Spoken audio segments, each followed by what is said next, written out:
Hey everybody, this is Talkative Carl back again for another versus review that I had to choose between one or two because I could not find a way to fit both in before I wrapped up the month of October. I think it's something. Well, as a versus, we're doing a versus review this month, and I'm probably gonna have to reserve the next one possibly some point next month. You know, uh, but today I will be discussing about who would actually win in a fight between, and this is probably gonna be a little bit tougher and a little more of like a slightly more deep dive and a little bit more thinking because we're dealing with like more than one person this time. We're talking about the Winchester brothers from Supernatural versus the Charmed sisters, the Halliwell sisters from the 90s Charmed TV show. Uh, Honestly, I mean, I'm going through like their background and like skill sets and see if like by and large and see if it's not just like a surface level obvious thing because you might look on the surface it should be like an obvious thing. Well, because when I thought about it before I decided to make a video about it, it's like, okay, most people will say, well, the Winchester brothers kill witches all the time, but you know, the Halliwell sisters are not slouches either. So could the Halliwell sisters feasibly, because you know, by and large, both parties are still human in a way, so they can still be killed by normal means. But like I said, the Halliwell sisters are no slouches. So let's go over. We're talking about like now.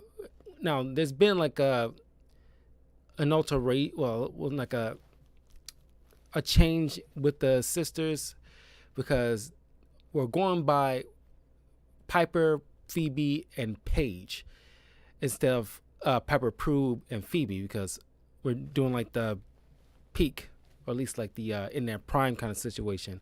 And unfortunately, Prue, we could not go by Prue standards because at a certain point, Prue died. Spoiler alert, by the way, if you haven't seen the Charmed TV show.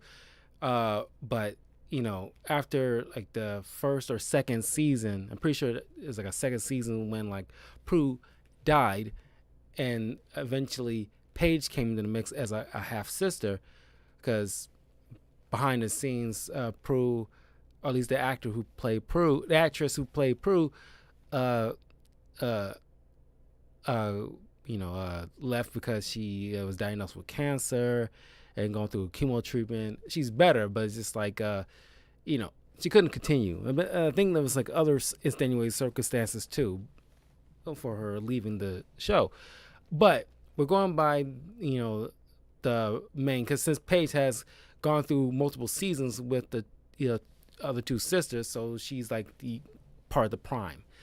So we'll go through each of the sisters, their abilities, their shared power, and try to go through at least all the kind of bad guys they went through, and do the same thing for the Winchester brothers, and then try to, from the information I read off, see like who can like arguably physically win. So let's get right to it. We'll start with Piper. Okay, Piper Halliwell. Uh,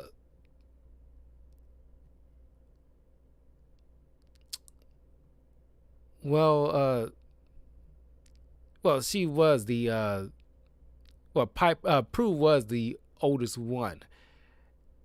Uh, until Prue died, she became like the oldest sister, above Phoebe, and then above, even below that, Paige. Because Paige is the half sister.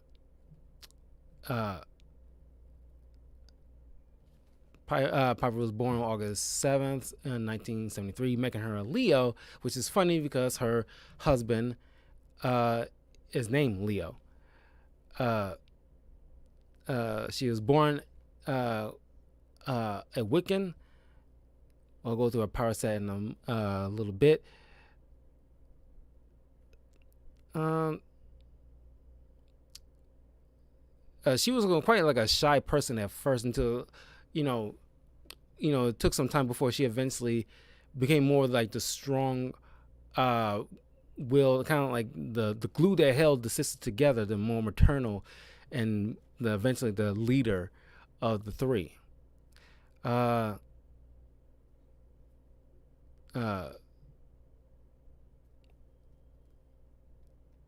After her birth, the grandmother Penny bound their powers in order to keep them safe from Nicholas, an enemy of hers, to ensure their safety and a normal childhood.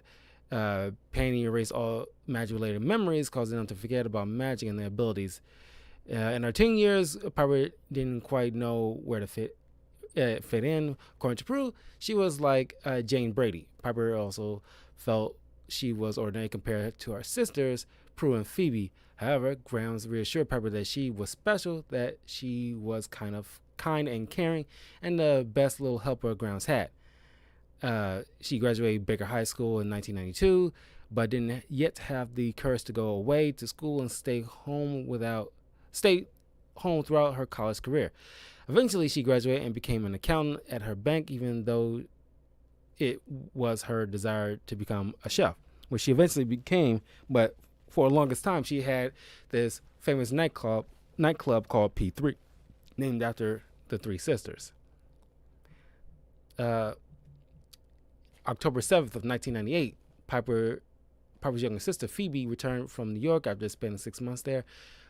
On that night, Phoebe had cast a spell that reawakened the powers of the three sisters that were bound by their grounds when they were young.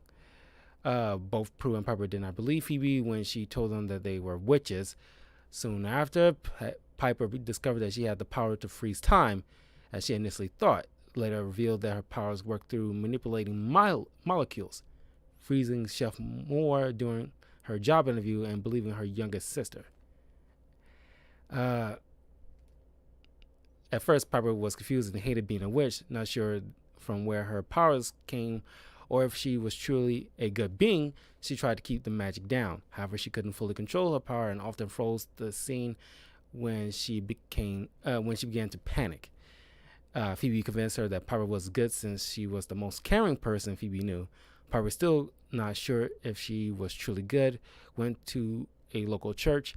As she stepped aside, she was convinced that she was good as she was not struck by lightning.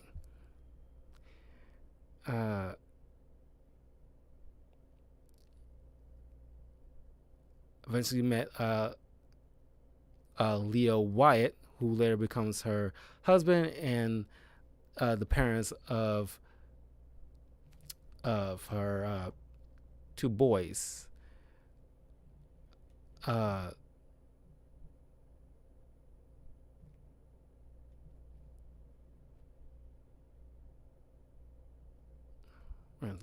Wyatt, Chris, and then Melinda Halliwell, who was the youngest daughter of the two boys.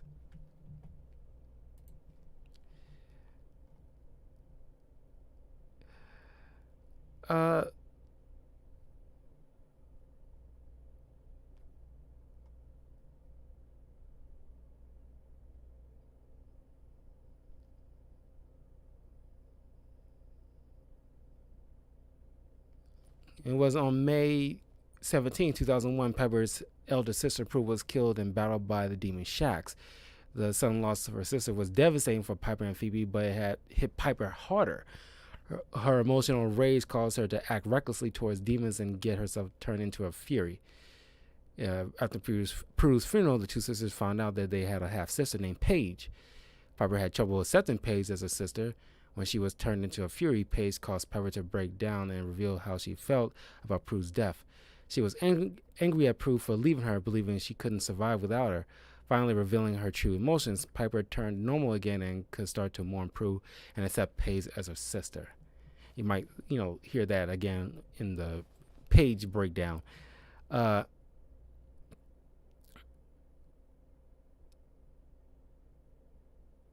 Eventually, she and Leo had their firstborn, Wyatt. Uh,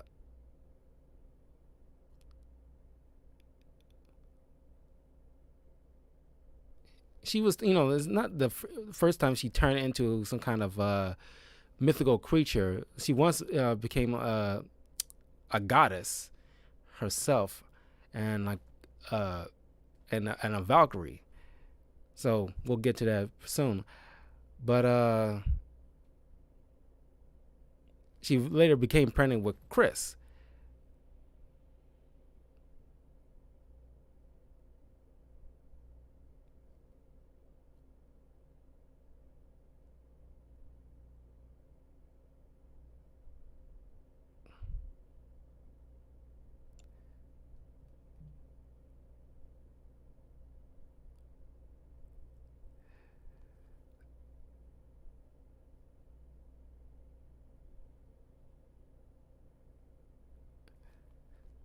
Um, she eventually, got her own restaurant after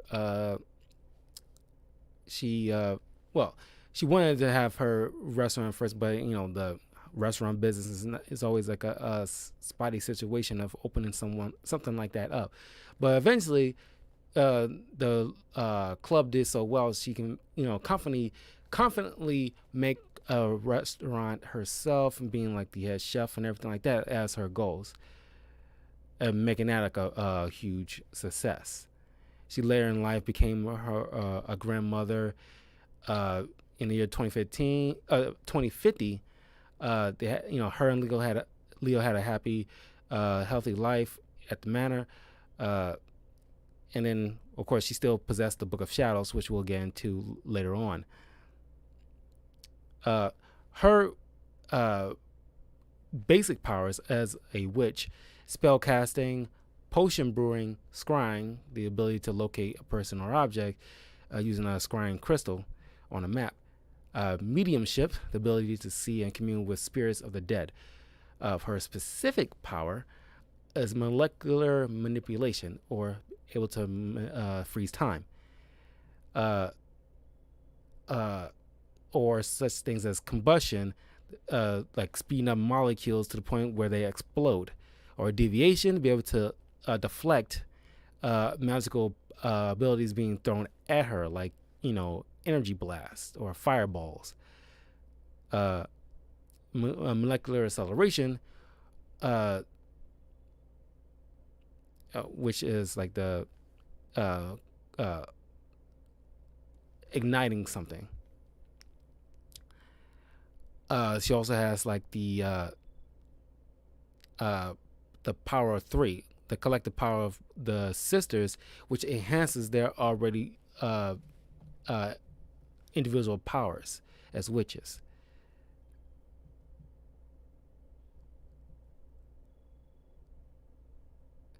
Personality, Piper is described as the kindest, most caring, and maternal of the four sisters. Also, she can be very sarcastic and quick-witted.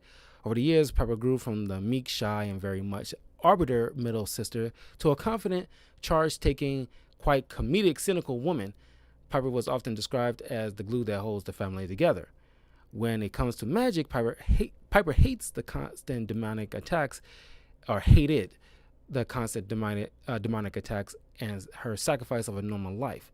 However, Piper knew that being a witch was part of who she was and came to cherish it in time.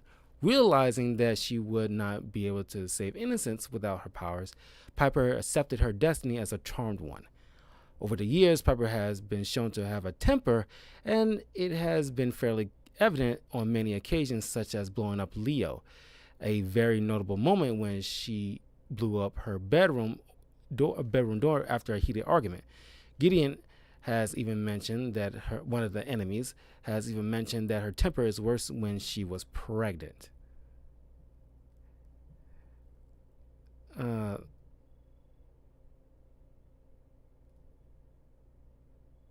Halliwell, in name is derived from several places named with the Old English pre 7th century elements halag, meaning holy, plus wells as well or spring.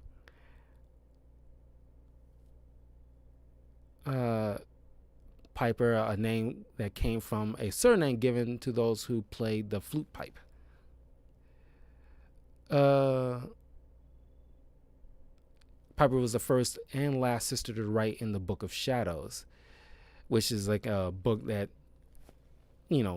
Halliwell, family members or the bloodlines able to write in these entries to add in their, any new spells they came up with, or enemies they had to deal with in order to prepare for the next generation in case they have to deal with something similar to that fashion. And they can add whatever entry they need to for other future bad guys. So the book, by Piper's time when she was in her 80s, is grown a lot thicker. Piper likes to knit in her free time. In She ran for freshman class secretary, but she got nervous when talking in front of the class, so Prue had to take over. So showing that she was kind of meek at a young age. Piper had the least amount of lovers between the three sisters. Megan Leo's like the longest relationship she had. Piper was the first sister to have transformed into another magical being, which is a Wendigo. Piper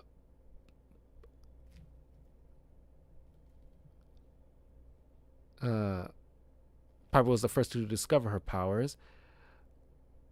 Following Prue's death, Piper was the only sister with a defensive power until Phoebe developed an enhanced form of empathy. Piper was the only one of the sisters who doesn't possess a mental power. Piper is the only sister to never have possessed the power of premonition or kinetic orbing. Piper is the only sister who didn't have a gravity-defying power like levitation or hovering. Piper is the only sister to be transformed into a goddess thrice, a Valkyrie, the goddess of earth, and Shakti, the Hindu goddess. Piper was the first sister to visit the heavens. Piper's past lives was P. Baxter, the mother of Grams, making Piper technically the great grandmother of her own sisters herself. Ironically, both Piper and P. Baxter were owners of a popular bar.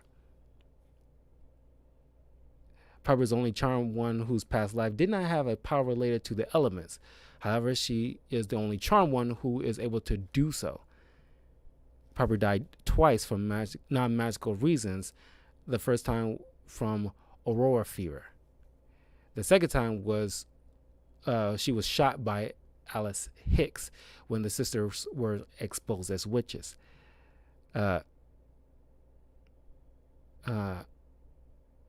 Piper has a favorite cake, double chocolate decadence cake. Piper is allergic to bees. Like Grams, Piper used to keep her hands busy with combining several ingredients without actually making anything. In an unaired pilot, Prue once called Piper Switzerland, as she was a neutral party between Prue and Phoebe's rivalry. Piper is the only sister other than Paige to become an angel. Due to her potion making skills, Piper was the only sister who could replicate her own powers. After the death of Prue, Piper inherited her golden necklace. Piper was the only of the three sisters who had contact with Cole after season 5 until the comics. Piper's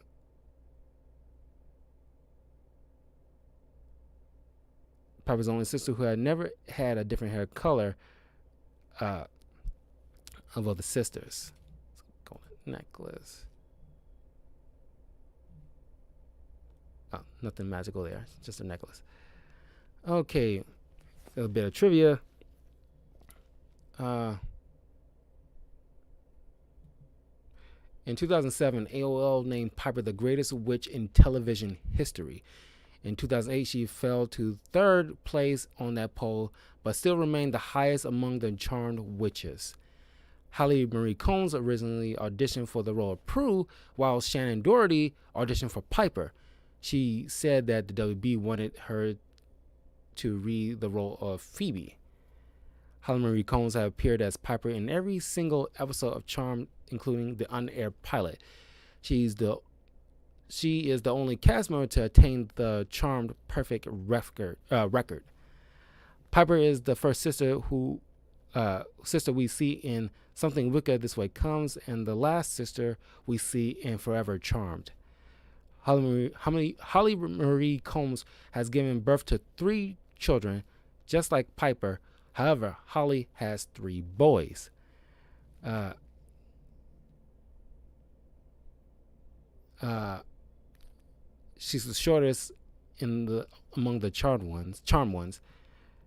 There's a running gag in the series that Piper always gets migraines. Some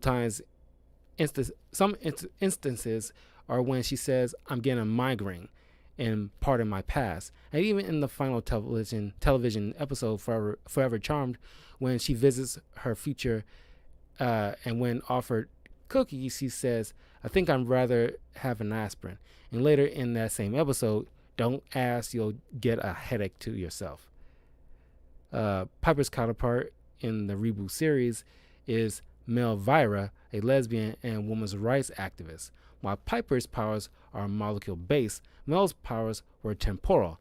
She came to learn to accelerate time on objects before losing her powers and gained the ability of molecular manipulation. Piper's zodiac sign is a Leo.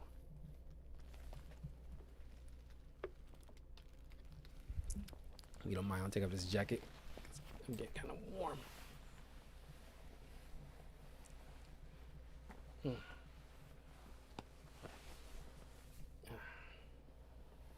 Oof. Much better. Now, let's go to Phoebe.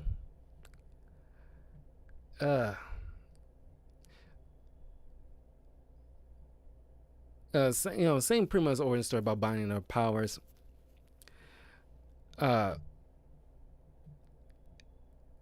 At age 10, Phoebe was transported to the year 2002 by a spell cast by her future self, where she met 2 older versions of herself as well as those of her sisters, Piper and Paige. She was taken to the heavens by her white lighter, Leo, for safety after she helped her older self listen to her heart about marrying Cole. She returned to her own time, where Grams quickly erased her memory of the time travel. Phoebe was a good student and once earned an award for Student of the Month, but became somewhat of a juvenile delinquent in her teenage years by causing trouble around her school and even engaging in shoplifting. This change of character was often credited to the fact that Grams had tried to often control her, which led to dedicate herself to rebellion out of spite. However, Piper believed her acting out was due to her unhappiness over the lack of a true mother. She was given the nickname Freebie in high school after making out with her old boyfriend in the principal's office.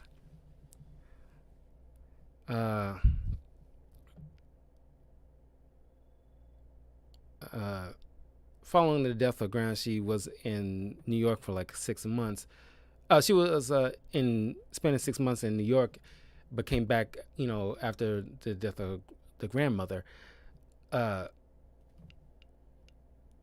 playing with the spirit board with Piper, the pointer suddenly moved on its own, spelling out the word attic. And that's where they found the Book of Shadows.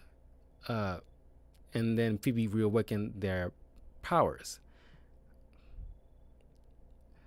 The next day, she received her first premonition.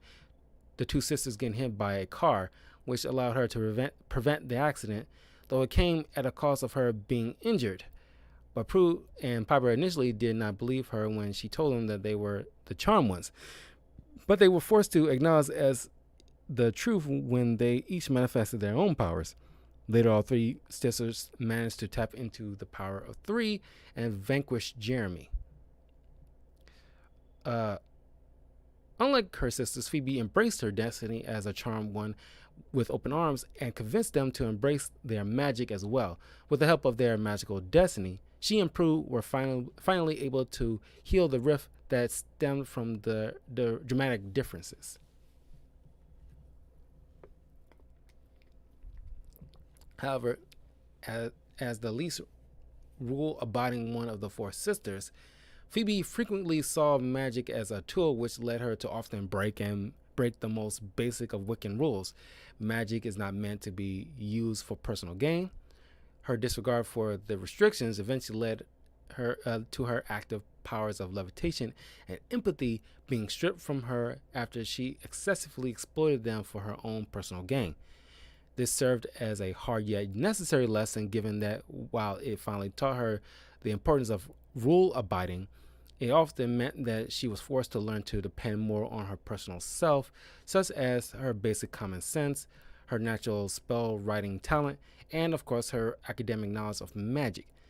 It was an experience that she sincerely took to heart, evidenced by the fact that even after she regained all her former powers and developed new abilities, she remained a more careful and conscientious witch, one who took great care to consider the possible consequences of using magic, to be mindful of hurting others with it. Despite anything and everything, she was consistently the most spirited and spontaneous charm one. Um, as Phoebe's personality matured and her knowledge of witchcraft became more extensive, she decided to get a job, but was relatively turned off by the fact that she was not educated enough to obtain jobs that interested her. This ultimately led to Phoebe deciding to return to college, and she worked hard to ensure that she was able to balance her studies on top of her responsibilities as a charmed one, which she took very seriously. However, this balancing act proved to be extremely difficult for her, as she and her sisters were subjected to frequent demonic attacks, and her instinct to protect the innocent often got in the way of her studies and nearly derailed her intent to pass all her final exams. Fortunately, Phoebe eventually overcame all her obstacles and passed her exams, allowing her to later graduate from college with a BA in psychology. While this achievement was a huge source of pride for her, her duties as a charm one ultimately prevented her from using her degree for 2 years after she graduated. And she has a significant arc with Cole Turner, one of the arguably the most famous and arguably the most dangerous big bads of the entire series, and the most iconic, honestly. Cole Turner. Phoebe met Cole Turner while she was in college. He was the assistant district attorney in charge of a case in which she was involved. Unbeknownst to the sisters, Cole was a half demon known as Balthazar, who was sent by the Triad to kill the Charmed Ones. The two fell in lust and flirted with each other for several months until Cole eventually asked Phoebe out on a date, which she happily accepted. However, Cole had unintentionally fallen in love with her, which prompted him to purposely fail his missions from the Triad in order to protect her. During one of his botched half-hearted attacks on the Charmed Ones, Cole was inadvertently hurt. However, his betrayal enraged the Triad, who then tried and failed to kill him. Cole's injury eventually led to Phoebe discovering his true identity, as both he and Balthazar were injured in the spot. A hurt and angry Phoebe wanted to vanquish him until he finally convinced her of his love by saving her life. She then decided to fake his death to protect him from her sisters. This complicated her relationship with her sisters until the guilt she felt due to lying to them motivated her to eventually tell the truth, first to her white lighter Leo, and then to her sisters, Prue and Piper. A few months later, Cole returned to San Francisco. Although Phoebe was dismissive of him at first, she was eventually persuaded when he began dedicating himself to help do good deeds to prove his intentions. Cole even went so far as to agree to rid himself of his powers forever, but this fact was delayed when the Brotherhood of Thorn attempted to merge with the human society. However, she was forced to watch a mind-controlled Cole assassinate a witch, not knowing that it was all Rainer's doing in a bid to destroy her love for Cole. Shortly after, a banshee attacked her and she was forced to confront her root pain, Cole. He explained that it was all a misunderstanding set up by Rainer in order to turn her against him, and she decided to take him back once again. Of course, following Prue's death, they hit her pretty hard, and then reuniting the Powers 3 when Paige came into the mix. When she became queen of the underworld, Cole Turner absorbed the powers of the Source so that the Charmed Ones could vanquish him. However, after the vanquish, the essence of the Source stayed in Cole and slowly started to corrupt him. Phoebe's powers alerted her that something was wrong, especially after feeling a premonition about Cole being blocked. However, she remained oblivious to the matter. Cole then tricked Phoebe into marrying him through a dark binding ceremony.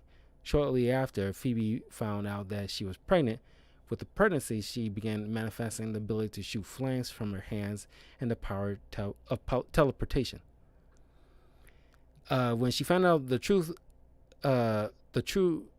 through a premonition, she was in shock. However, the seer convinced her to become the queen of the underworld.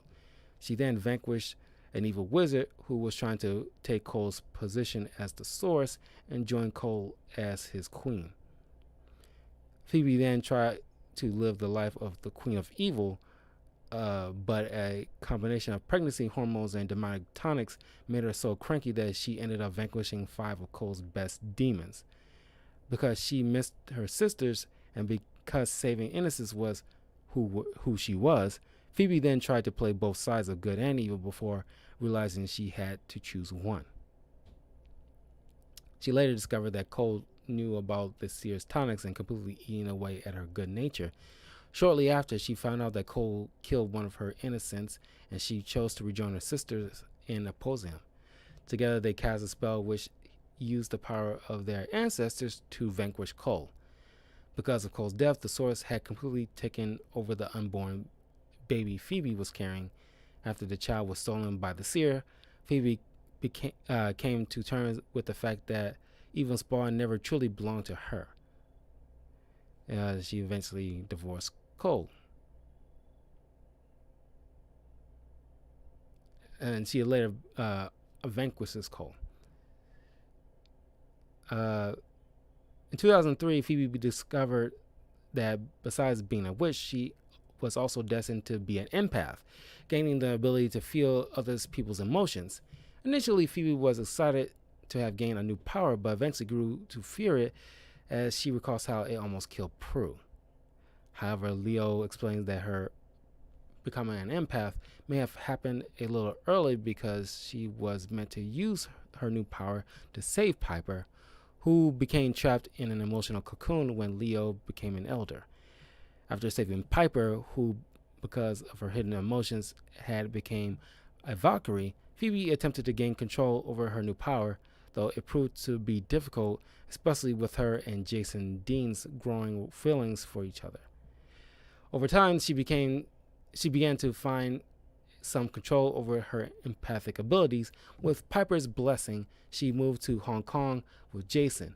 Unfortunately, her relationship with him eventually came to an end when he found out about her witch heritage. In that same year, Phoebe is sent on a vision quest by Enola, a young shaman at magic school. She is taken into a possible future without the constant demon attacks where she is pregnant. This would not be the last time Phoebe is given a vision of a peaceful future. However, shortly afterwards, all 3 of Phoebe's active powers were taken away by the tribunal because she had been misusing her premonition power. Fortunately, within a few months, she regained her premonition powers and was able to form a bond with the seer Kyra, who offered the side of good information on the avatars in exchange for being made human. Kyra shared with Phoebe a vision of the Avatar's ultimate goal, Utopia, a world free of the battle between good and evil. In this future, Phoebe discovers she has a daughter. Phoebe was overjoyed with what she saw.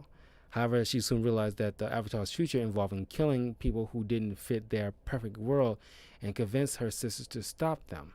This action erased the utopian future. Over time, Phoebe began to doubt whether or not she would ever have the little girl she foresaw, becoming obsessed with finding the right man who gave her this child. Subsequently, this also caused her to lose faith in her powers.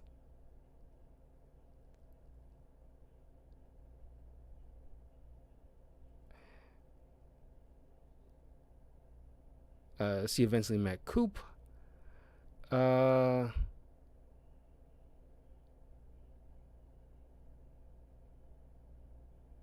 which became uh, um, her new significant others.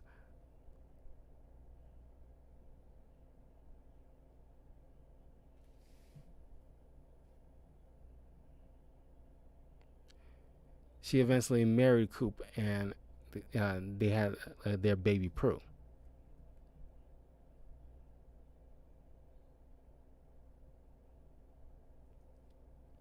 Phoebe's premonition power appears to have advanced, evident by the fact that she was able to receive one upon a command while she and Piper were attending their friend Brittany's funeral.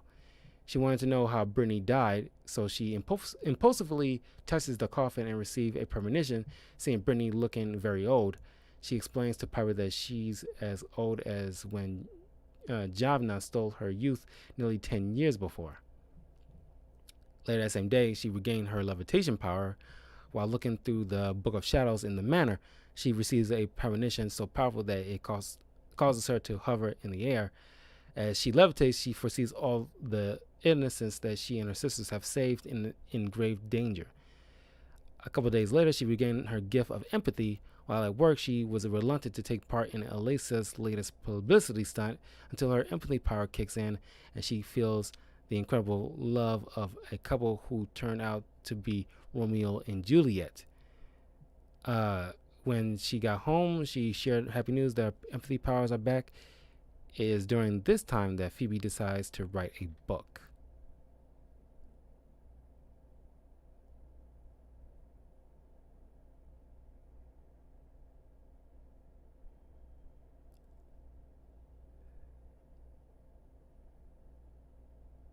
She eventually have a second daughter named Parker.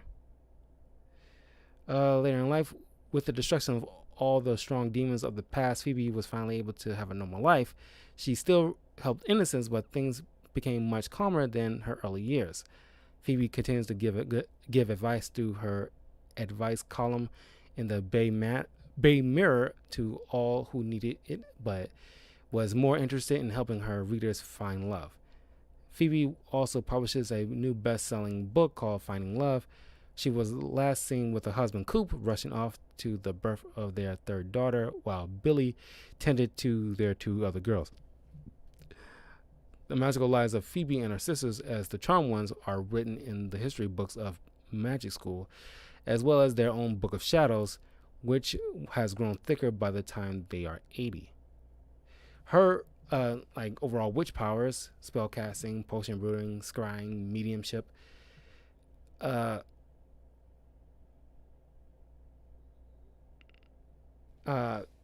specific powers, premonition, the ability to see and experience events from the past, present, and future. This power allows her to create psychic links and share, receive, trigger visions with and onto other psychics. This is Phoebe's primary Wiccan power.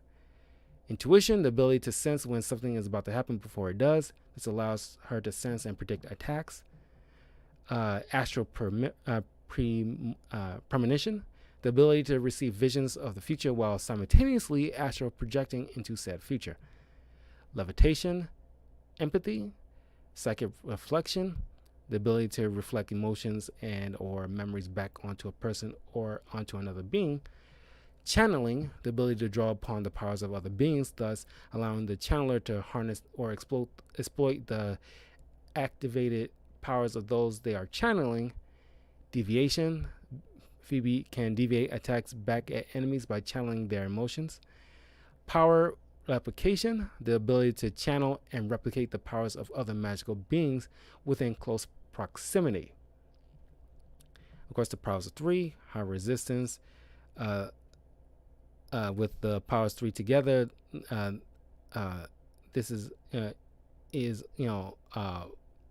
this ability is active when Phoebe is in unity with her sisters. It's also active while channeling the powers of another magical being. Remote beaming, the ability to teleport her husband Coop to her just by focusing on him. She's also an expert hand-to-hand combatant. To make up for initially having more passive powers, Phoebe took classes in self-defense in Taekwondo. She also trained with Cole for a short period of time. She eventually became the most effective hand-to-hand fighter out of all of the sisters. Enhanced agility, defined as move quickly and easily for one motion to another. She acquired this skill through intense combat training, which was later enhanced because of her levitation power. Personality-wise, she's known to be like she used to be known to be a free-spirited, rebellious, open-minded young woman who helped her older sisters embrace their charmed destiny. She was unafraid to try new things. One constant feature about Phoebe would be her creative mind as well as her excellent memory, which led her to become the best spellcaster out of all the sisters. She's also quick-witted and resourceful, knowing how to pick locks and pockets and change the tires of a car. Even Piper once commented that she would never had the kind of street smarts that Phoebe possessed. Besides this, due to her powers and her degree in psychology, Phoebe is a sensitive, compassionate towards others and capable of giving sound advice to her sisters and later readers of her column.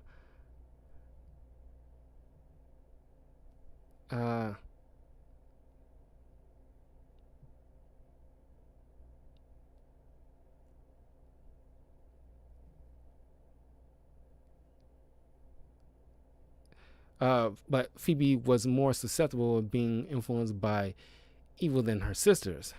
This susceptibility, coupled with her impulsiveness, once led her to becoming the queen of the underworld. Though she ultimately returned to the charmed fold, it still left her with emotional scars that prevented her from finding love. Hence, when a series of events caused her to re-encounter Cole years after his supposed permanent vanquish, she lashed out at him despite his having turned over a new leaf, for she had grown to hate him as much as she loved him due to their previous tumultuous romance. Despite her flaws, it must still be noted that Phoebe was always fiercely loyal to her loved ones. Uh, uh,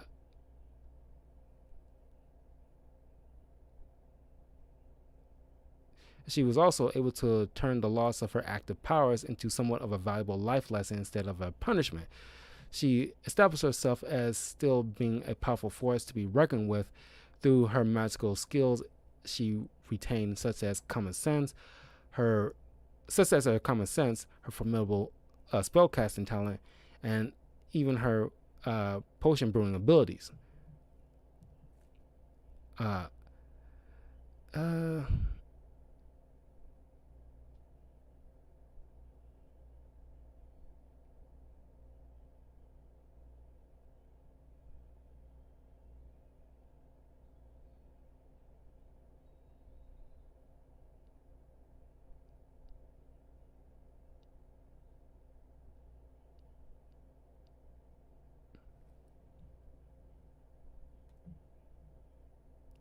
um,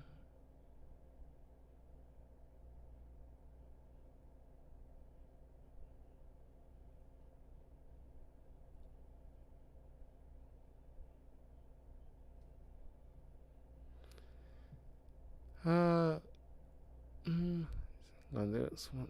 Okay, Phoebe is the Latinized form of Greek name Phoebe, which meant bright, pure, from foibles.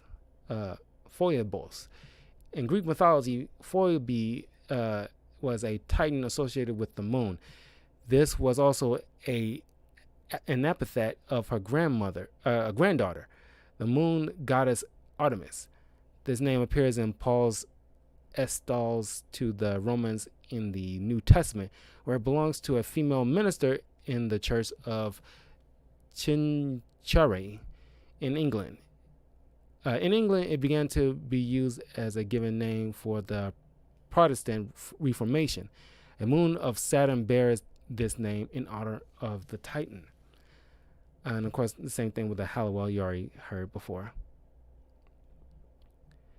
Phoebe was the first sister to write in the Book of Shadows.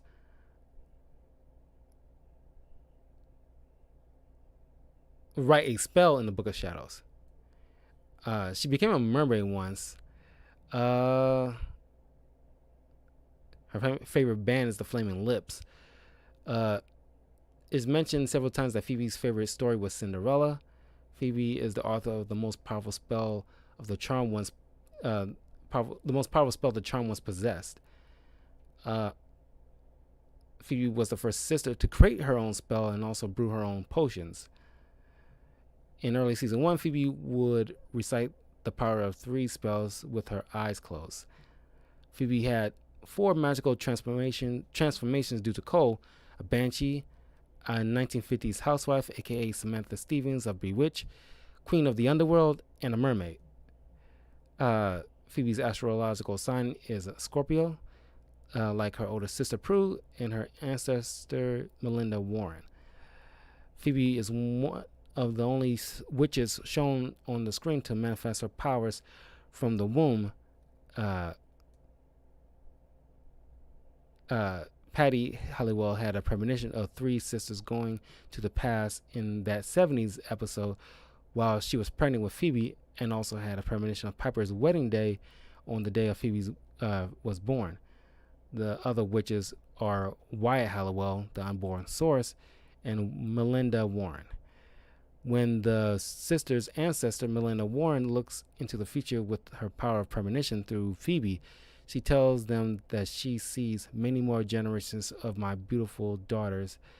Ironically, Phoebe is the only sister who has all girls.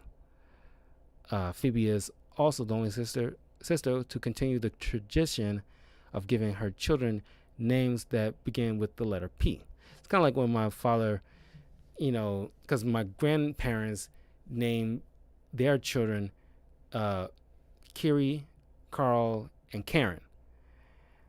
And my father continued that with me and my brother Kendall and then Kyle.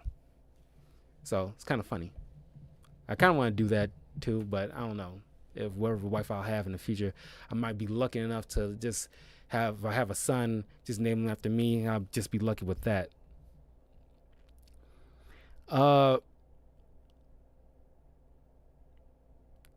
Phoebe's job at the Bay Mirror is foreshadowed in season 2, episode Heartbreak City, when she helps a Cupid bring together people by giving them love advice.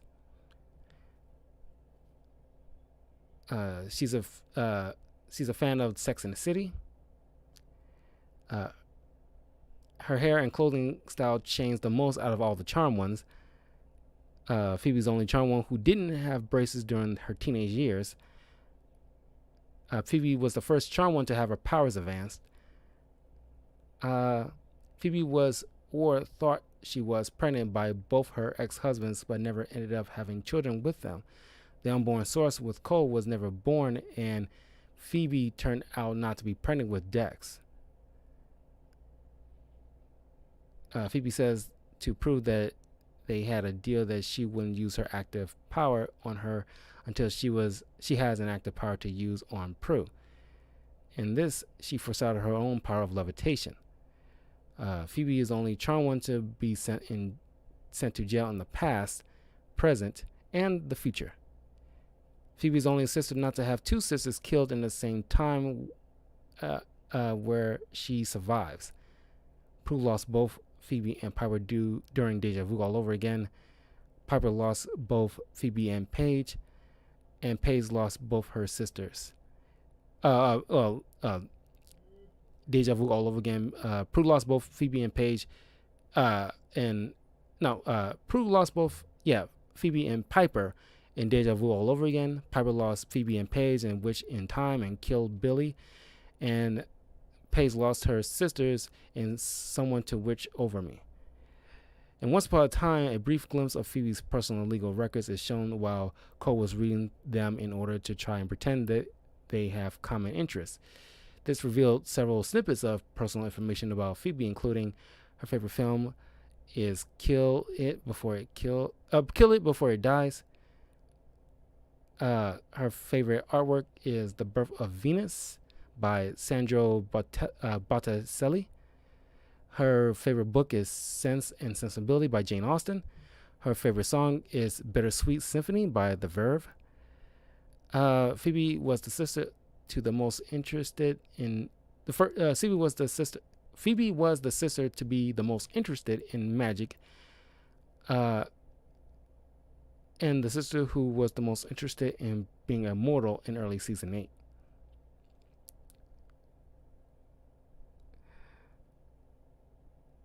A lot of characters underestimated Phoebe's powers, which is the probably the most common theme of the show.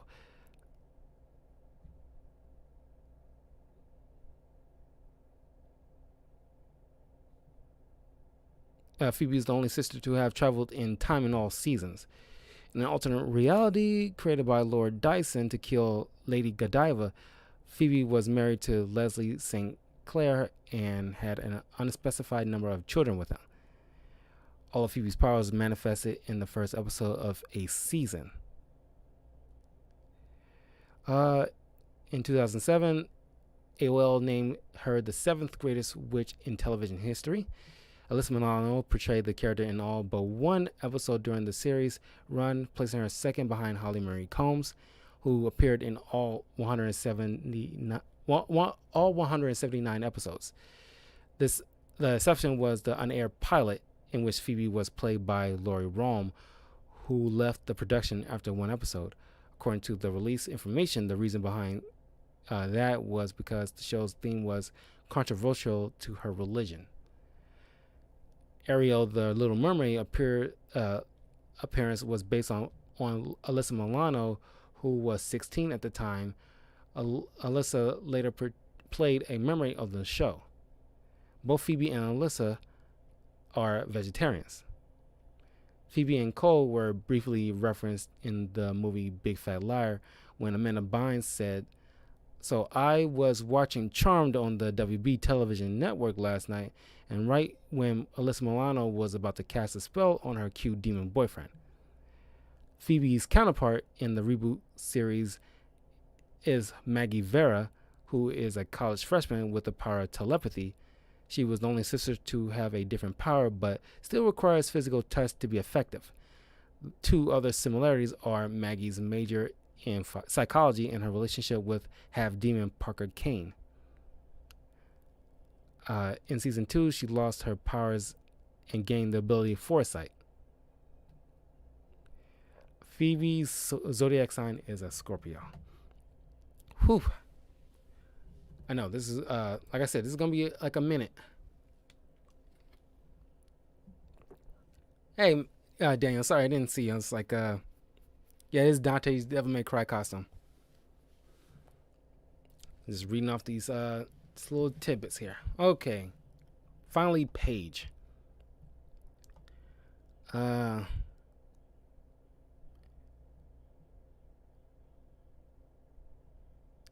Patty Halliwell, the paternal of the Halliwell family line, had a thing with her father, Sam Wilder. This is making her like that's why she's like a half sister. She didn't have the same father. Paige was born August 2nd, 1977 to Patty Halliwell. Unlike the three daughters of Patty had with her mortal husband Victor Bennett, Paige was fathered by Patty's white lighter Sam Wilder. Also, unlike her sisters, Paige was born with an inactive Wiccan gene due to the prophecy of the Charmed Ones only consisting of 3 sisters. with three distinctive powers. Patty initially wanted to keep the baby and raise her along with Prue, Piper, and Phoebe. However, in those days, it was not only forbidden but unthinkable for a witch and a white lighter to be romantically involved. By this time, Patty and her mother, Penny, had known for at least 2 years that Patty's daughters were destined to become the charmed ones, which is destined to be bestowed with great power and duty to protect the innocent. Penny feared that the elders would deny the girls their birthright if they ever found out about Patty and Sam's affair. Patty and Sam decided to give the baby up for adoption. The day the Paige was born, Patty and Sam orbed to a local church and left her with a nun called Sister Agnes. They asked that she would find her a good home. Additionally, Patty had one more request for people who would adopt her, that her name started with a P. Not long after, Patty was killed by the water demon. This gave her a chance to look over Paige for the first time. Patty noticed that her wishes were granted. Paige was being raised in a good home by the Matthews. Paige was given a normal life by her adopted parents. At one point in her life, she met Philip Lewicki, who gave her a bracelet and became her first love. In her 8th grade graduation, Paige was supposed to sing the school song in front of 800 people. When the time arrived, Paige froze and ran out and missed her own graduation. It turned out to be the worst day of her life. All her friends laughed at her, and a guy named Bobby Maynard dumped her. But when Paige came into her teens, she started to hang out with the wrong friends and began drinking, smoking, skipping classes, and disobeying her parents. At some point during her rebellious stage, Paige was drinking with her friends and got behind the wheel while drunk, getting in a car accident. The death of Mr. and Mrs. Matthews. Around the age of 17, Paige's adopted parents were killed in a terrible car accident. From what she could remember, they couldn't see the car that swerved into their lane. Paige survived, suddenly waking up on the pavement, seeing the car totaled and on fire. It will be revealed that Paige, after she became a witch, that she had subsequently orbited out of the car. After the death of her parents, Paige changed her attitude drastically. She stopped smoking and drinking and also started to study harder. She was accepted to UC Berkeley for a good grades and a well-written essay on the death of her parents. She later graduated with a degree in social work. 1 year before the death of Prue Halliwell, Paige started to go to P3 as she felt a connection to the Halliwells. Then Paige met Phoebe at the funeral of Prue, where Phoebe had a vision of Shax killing Paige. Phoebe and her boyfriend Cole Turner went to check on Paige, trying to save her from Shax. When he attacked, Phoebe and Cole saw Paige orbiting which is teleportation. After they rescued her, they told Piper, who summoned their grands and mother immediately. They explained Paige was their half-sister. Paige then arrived and met with her half-sisters at their home. Upon shaking hands with Piper, with Phoebe clutching to Paige's arm, the chandelier above them began to glow and shine a blue light, just like it did when Phoebe reawakened the powers of herself and her sisters. Shortly after that moment, Shax came bursting in through the front doors and knocked the sisters away. Piper and Phoebe grabbed Paige and ran upstairs while Leo distracted Shax. In the attic, Piper, Phoebe, ordered Paige to cast the vanquishing spell with them and thus revealed she was a witch. Paige did what her sisters told her to do, and saw her amazement how the monster in front of her eyes blew up.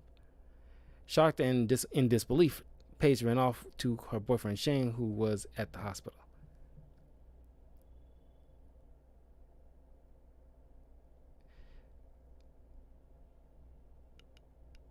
Paige was reluctant at first when she was asked to move into the manor. She felt that she would have no privacy after Piper and Phoebe had burst into her apartment. A more important reason was that she felt that Piper and Phoebe only wanted her to move in to fight the demons and warlocks and all other foes the sister faced. She told this to Leo when he and on Piper's order, had to persuade Paige to move in. After Piper and Phoebe made Paige feel like she was part of the family, she moved into Prue's bedroom. Paige initially didn't move or take away much of Prue's stuff as to respect her, but as time went on, she made the room her own. She had moved in all her painting stuff and made it her atelier, uh, eight eight liar for a while. She took away all her paintings and materials after all the demon fighting made her unable to paint in her free time. Shortly after moving in the rooms, the sisters celebrated the moving by vanquishing the shocker demon, which had been attacking the manor for a few weeks at that time.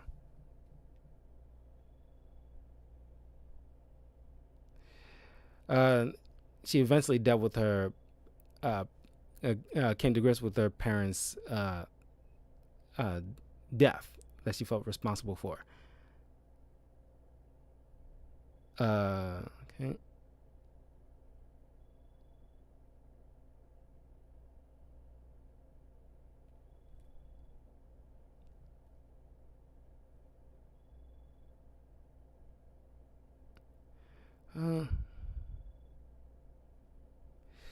During her early years as a witch, Paige had a slight inferiority complex towards Prue.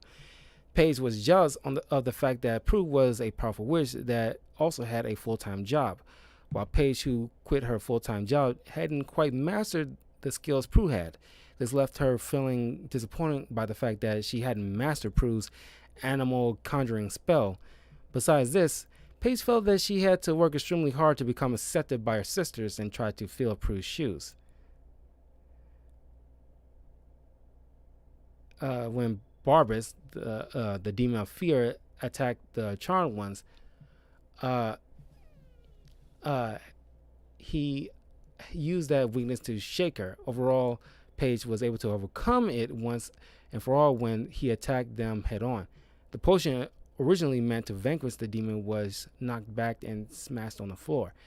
Phoebe told her to orb the potion onto him as Prue did with telekinesis. Although at first she didn't think it would work, she proceeded to do it and it vanquished him. Later that night, Paige finally masters Prue's animal conjuring spell by conjuring doves.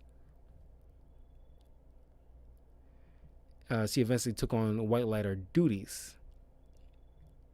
Piper explains that Paige, that being part White Lighter, is who she is and is part of that made Paige become a social worker.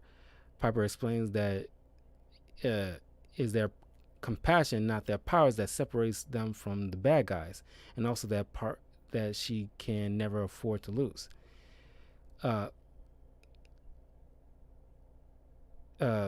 Paige confronts Melissa, who she was part of her social work. She comforts and consoles her, slowly winning over her trust and help her deal with her husband's death. It is the first time Paige understands the importance of her White Lighter half. When the elders assign Paige to her first charge, she is very enthusiastic about it until she discovers that her charge is the man who gave her up, her biological father, Sam Wilder. Unfortunately, Paige is attacked by Dark Lighter Arrow, and Sam, who had become a drunken stupor, and is the only one who can save her. Through his love of Paige, she gets over his self-pity and gets his White Lighter powers back, healing Paige in the nick of time.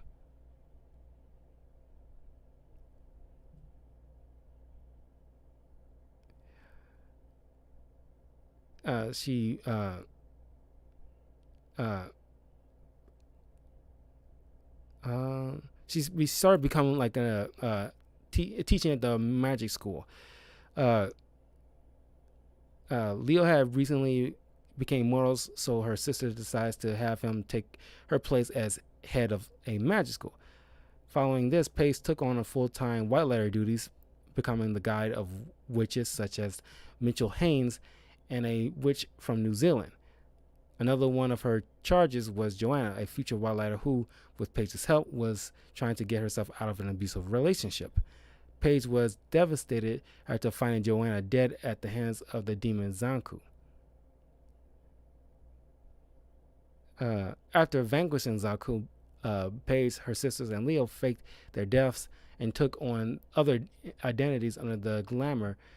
Paige assumed the alias of Joe Bennett and attempted to go out and live her life. Unfortunately, the call of her newest charge put a damper on that, which enters Billy Jenkins, played by what's her name, who was on The Big Bang Theory, the hot chick.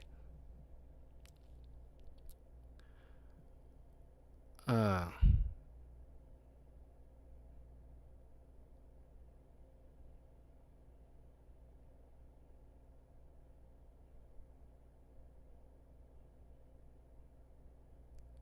she eventually uh, had two daughters, Tamara and Kat. During this time, Paige decided to recruit young witches for magic school, sometimes guiding her own charges to attend. One of these charges was Brent, a teenage bully who recently discovered witchcraft. After Paige attempted to put Brent on the right path, he was murdered by Nina and Hogan.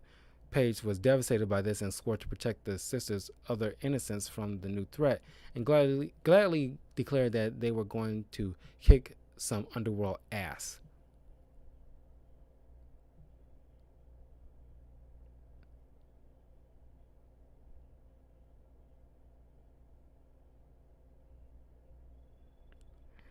Uh,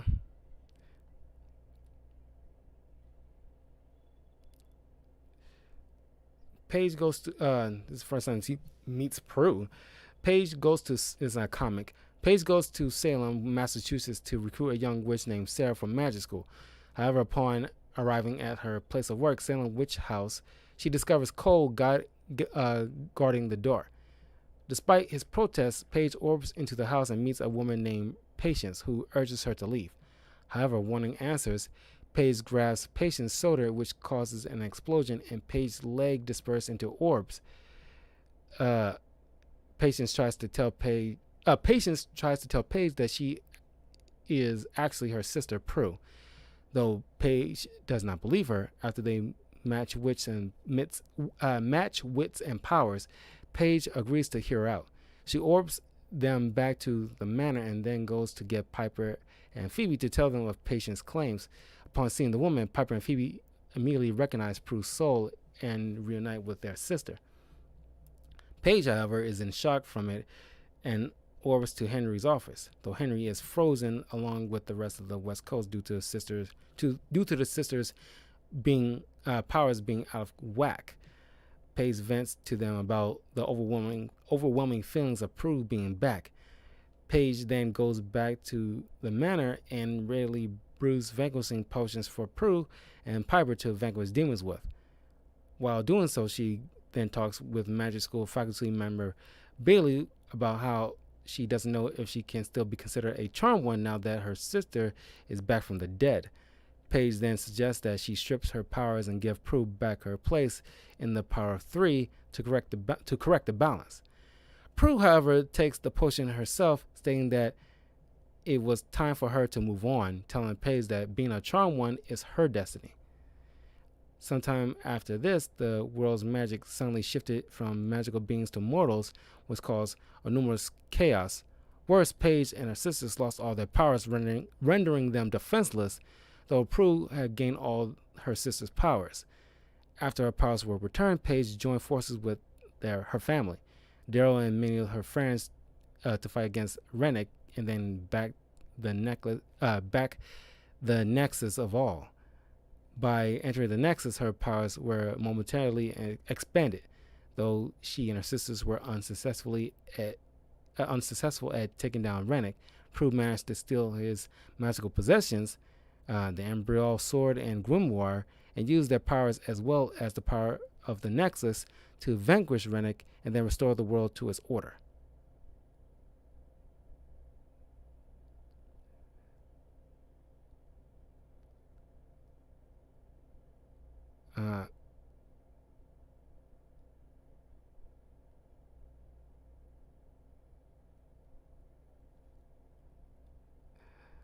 uh, of course, and then Prue and then sacrificed herself, to save the world. So she eventually died truly again.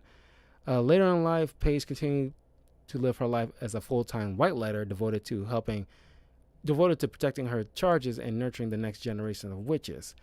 She continued to live a happy life with her husband Henry and their 3 children.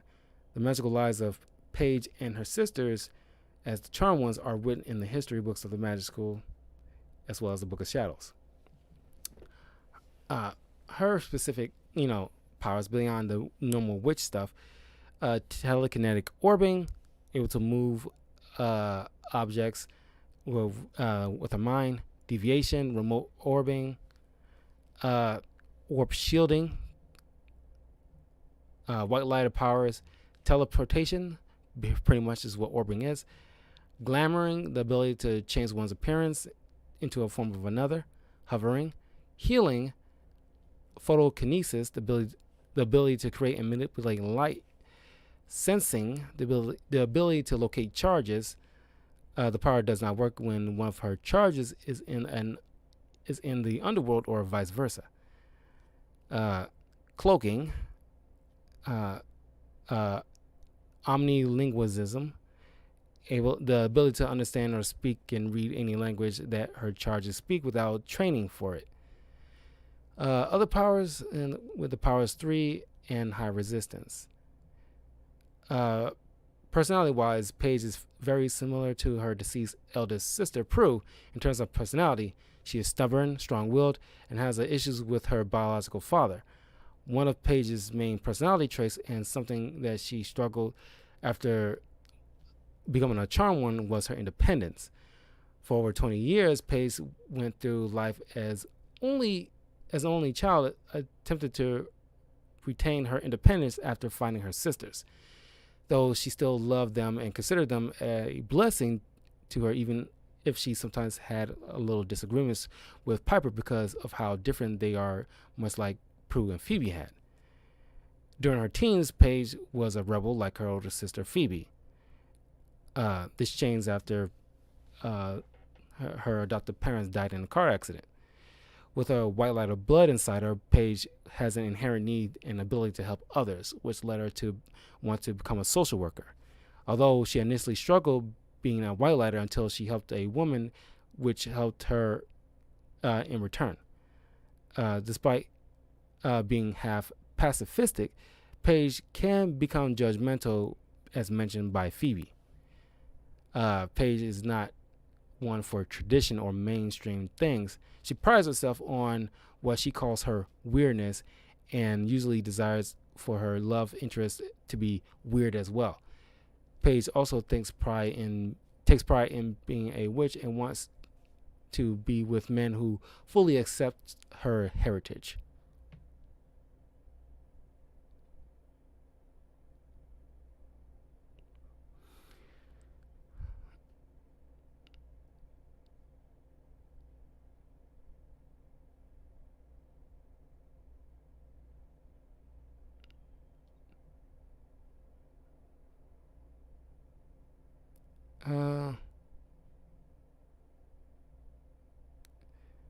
Page, surname meaning servant or page in Middle English.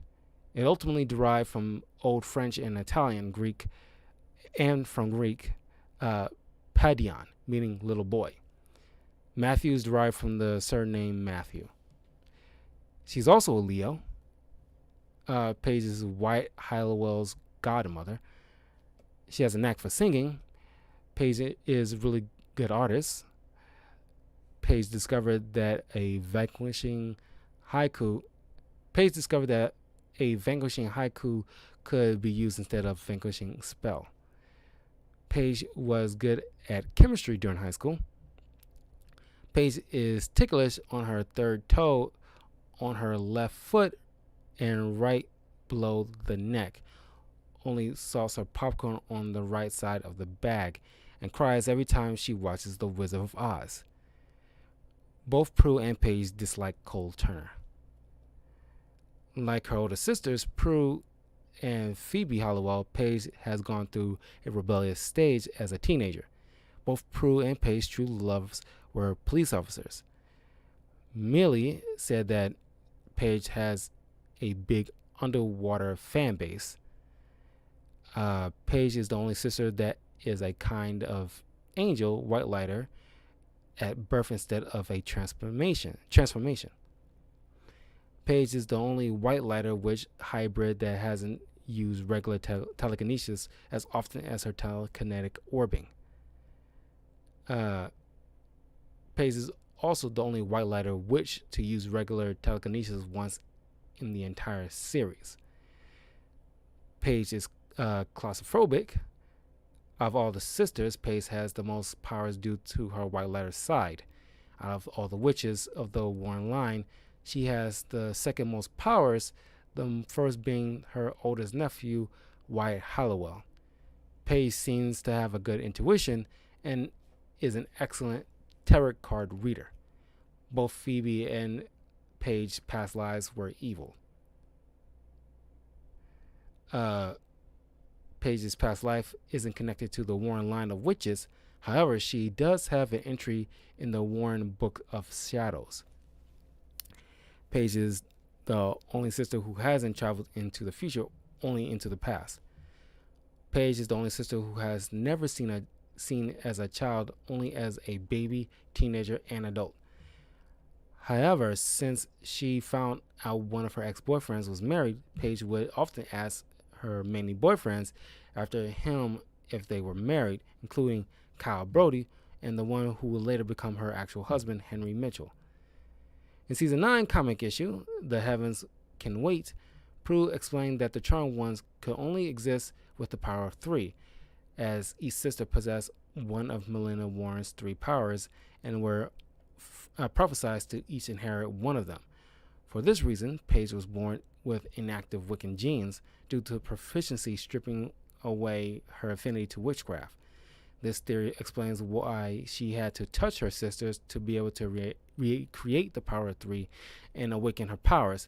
It would also explain the reason she received the power of telekinesis in the first place, because Prue was the one who had it, and with her death, the witch with telekinesis was lost, and Paige inherited the power as the replacement. This theorizes that if Piper or Phoebe had been the ones who died, Paige would have received one of their powers instead. In Charmed Again Part 2, Paige shown to own a pet bird named Oscar. However, after the bird was killed by the Source, he is never mentioned again. As a child, Paige owned a clown puppet named Slappy, which once manifested into the real world as a real clown. Paige is the only Charmed one never to had a love interest who was also a series regular. Prue had Andy, Piper had Dan and Leo, and Phoebe had Cole. Paige is shown to be a bit of a tarot card reader, as she was able to predict the disaster on Phoebe's wedding, but it was never used again.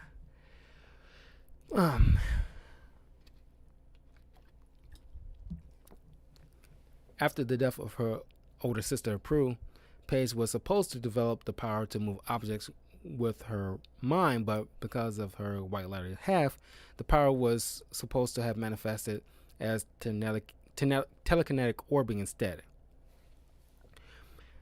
Due to her white lighter abilities, Paige has more powers than her sisters. However, she has fewer Wiccan powers than her sisters due to having only developed her second Wiccan powers in season 9.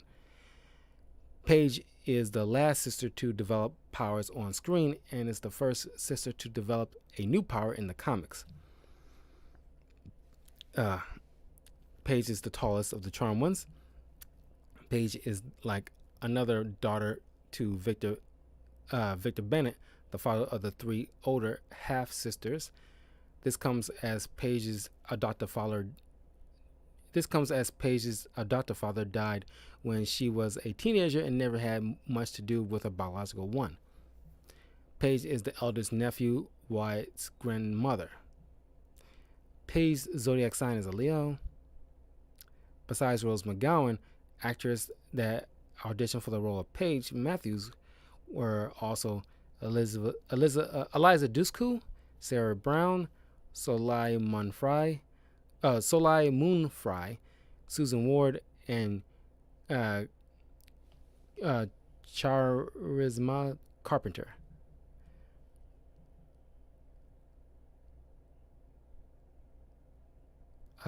Rose McGowan, about her character on Charm.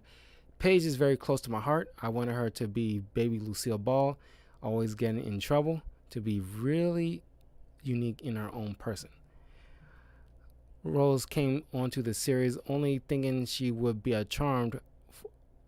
Charm for one season and leave sometime in season 5.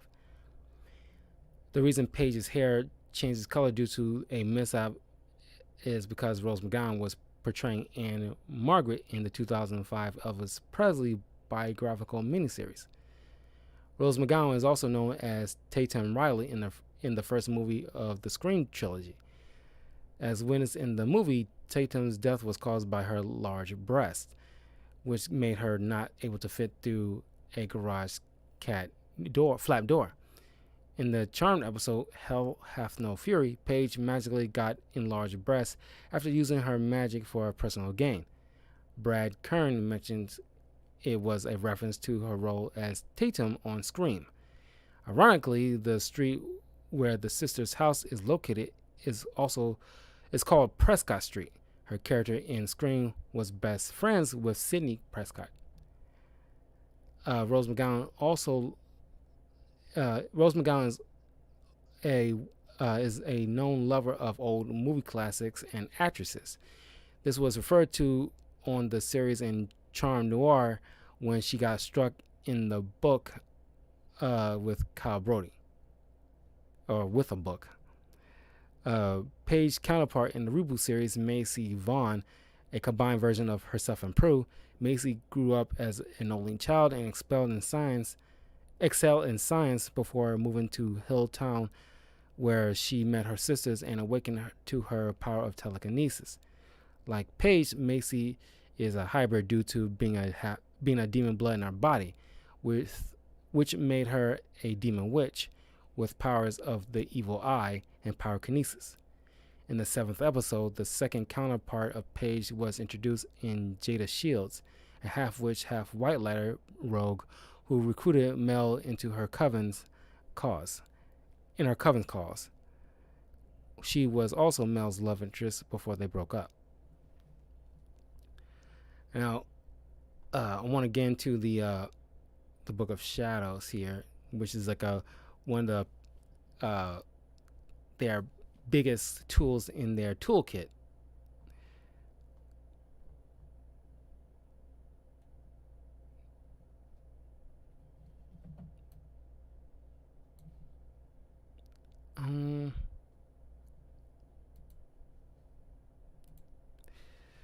Uh, I know it's like I know it's a lot. I told you it's gonna be a minute.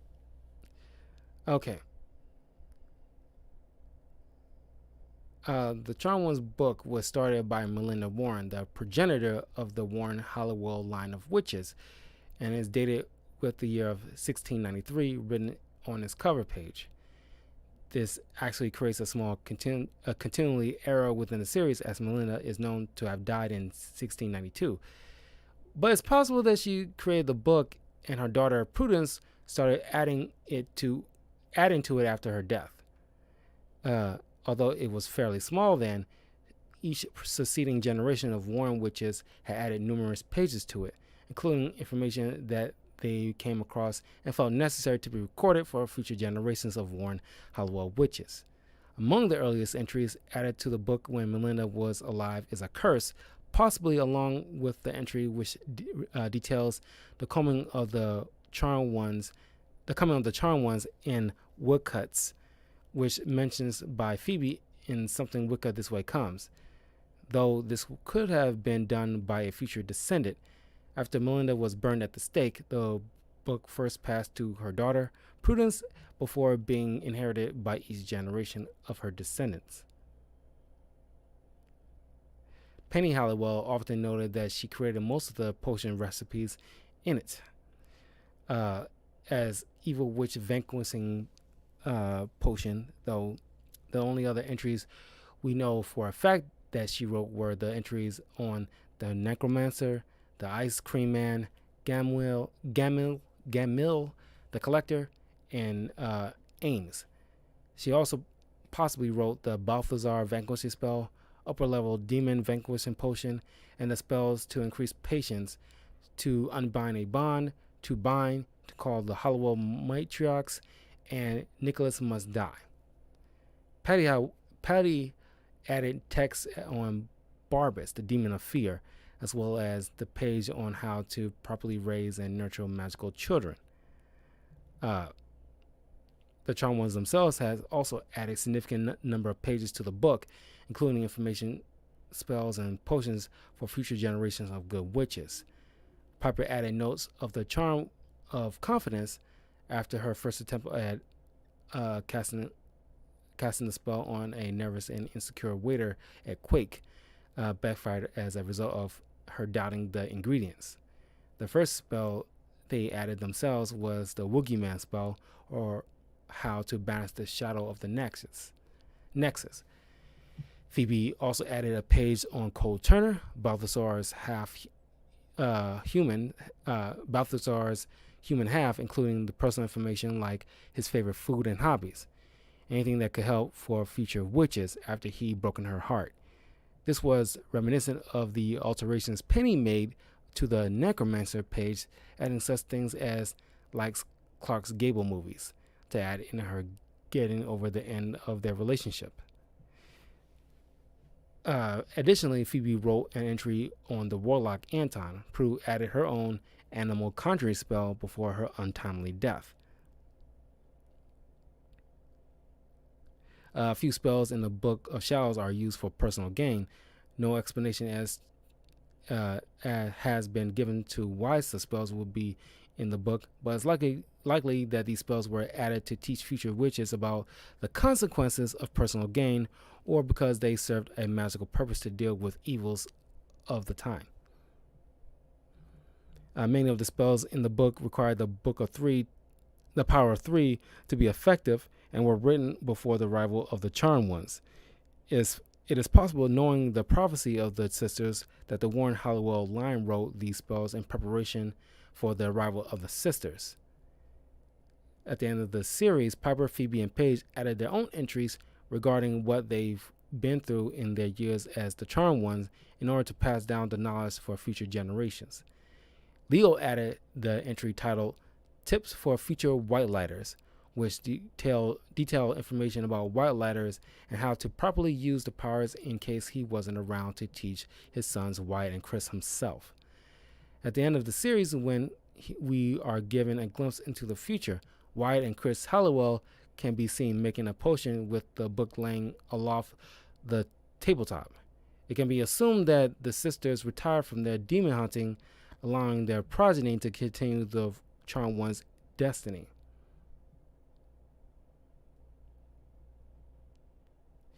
There's been several attempts with someone trying to steal the book.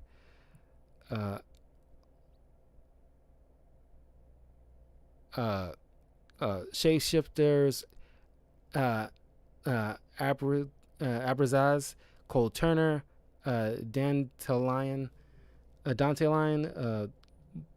Bakara, the Stillman sisters, Zanku. Only 3 of those attempts have failed. All the other attempts were succeeded, but they got it back. But normally, you can't take the book out of the presence of the Halliwell home.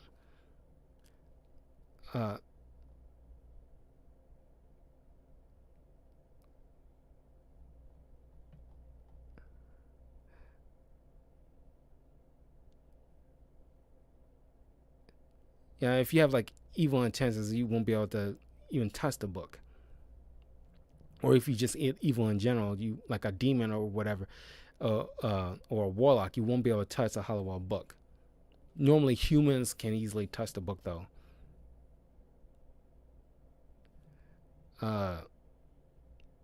Other entries like Dominus Trinus, the first entry in the Book of Shadows. This spell unknowingly cast by Phoebe when she first found the book, unbound the sisters' powers and began their charmed legacy and destiny. Barbarous, the Demon of Fear, written by Patty Halliwell to guide her daughters through the day on which Barbarous will return to Earth, a Friday the 13th in February 1999. She also magically added extra lines to the entry whilst Prue was reading it, encouraging her to trust in her love for other people. The entry on Nell, notable for being written entirely in Latin, the entry talks about a witch named Nell who trapped the warlock Malcolm inside a painting in the 1920s. To banish a Suxon, a entry written by the elders long ago in case the Warren Halliwell line would lose control over the Nexus. Since it was inherited by the Charmed Ones, the book has grown 3 times its original size. This means that the sisters themselves had added, some entries. Like the Woogie Man spell created by Grams, the spell was added by Phoebe. The Cole's human form written by Phoebe. The tips for future writers written by Leo, and the final entries written by all 3 sisters. The Book of Shadows is known for a fact that it cannot be touched by evil. This is thanks to the shielding and sensing powers with which it was blessed. As a result of this blessing, the book cannot be taken out of the Halliwell Manor unless it was in possession of the Charmed Ones, good magical beings, or non-magical mortals. Unless it was in possession by the Charmed Ones, good magical beings, or non-magical mortals. Only those 3 can actually take possession of the book. This is particularly important to note as many evil beings covet the book, but because of the power it holds and because taking it would make the Charmed Ones much weaker and much more vulnerable. However, despite the fact that it is protected by good magic, evil has still managed to find ways around this and have captured the book several times. This is a very important little note for weaknesses, because considering who they're up against, they're technically human, so they can touch the book if they can. If the Winchesters manage to, they don't know about each other, so they wouldn't. Well, once we get to the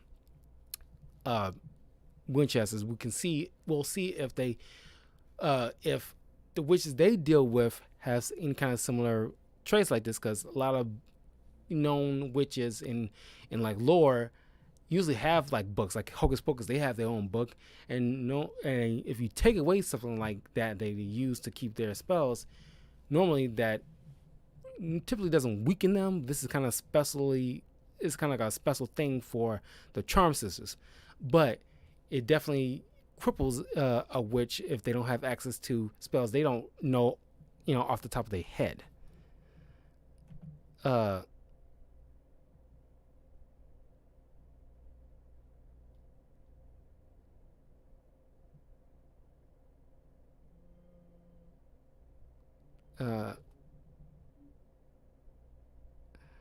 According to Rose McGowan, the Book of Shadows is worth $4 million. The Book of Shadows is 328 years old as of 2021.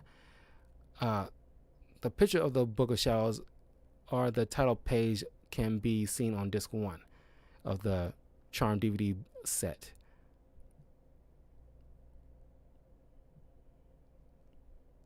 Most of the book is hand-drawn, including pictures.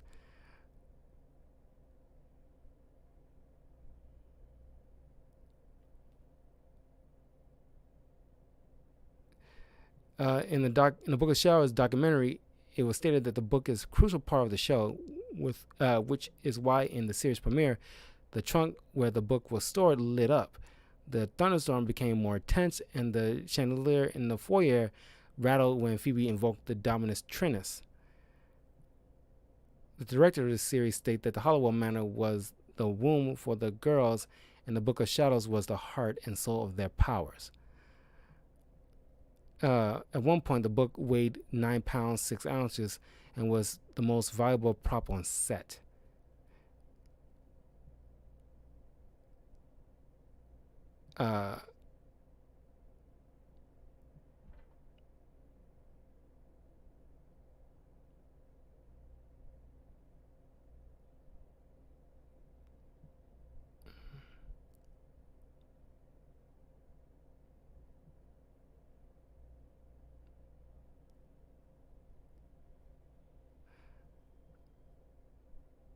Okay, so that's pretty much the Charm Sisters.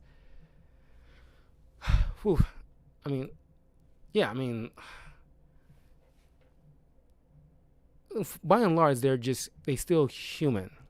They have been known to have died from time to time through various attacks. It's not necessarily always have to be magical, as seen by like you know fever or just regular bullets, you know, um, or something collapsing on them, various things. So it can still be harmed by normal means, but most of the time has been like magical attacks. But they have been formidable foes. They, defeated many various demons, warlocks, uh, and other witches, and they fought mythical creatures themselves, like uh, what was that? What uh, Piper turned into like a fury. So they felt like some powerful, like magical beings in their own right. So let's go with the Winchester brothers. Uh, Sam Winchester. Uh, Sam is usually kind, empathetic, intelligent, and independent. In the 200th episode, he is described as sweet, brave, selfless Sam. He's often the, you know, exasperated, exasperated voice of reason in his relationship with Dean, who in turn sees him as a geek or a prude, and teasing him, calling him bitch, to which Sam usually responds with jerk. Dean has respect for Sam as a hunter and trusts Sam to have his six. Sam is repeatedly telling Dean that killing humans is wrong, and he does not enjoy the job as much as Dean. However, in later seasons, he has not hesitated to kill humans when necessary and even led an assault to wipe out the British Man of Letters American operation, despite them all being human due to the threat they posed. He was even poised to shoot the unarmed Dr. Hess due to the threat she presented before she was killed by Jody Mills instead. He does not seem to drink alcohol as much as Dean does, as much more healthier diet than his brother. Dean scoffed at Sam's diet, called it a rabbit food. According to Dean, Sam's blood type is O negative, as said in the episode Red Meat. Sam also has a phobia of clowns due to his brother often leaving him at Plucky Penny Whistle's magical menagerie when they were children.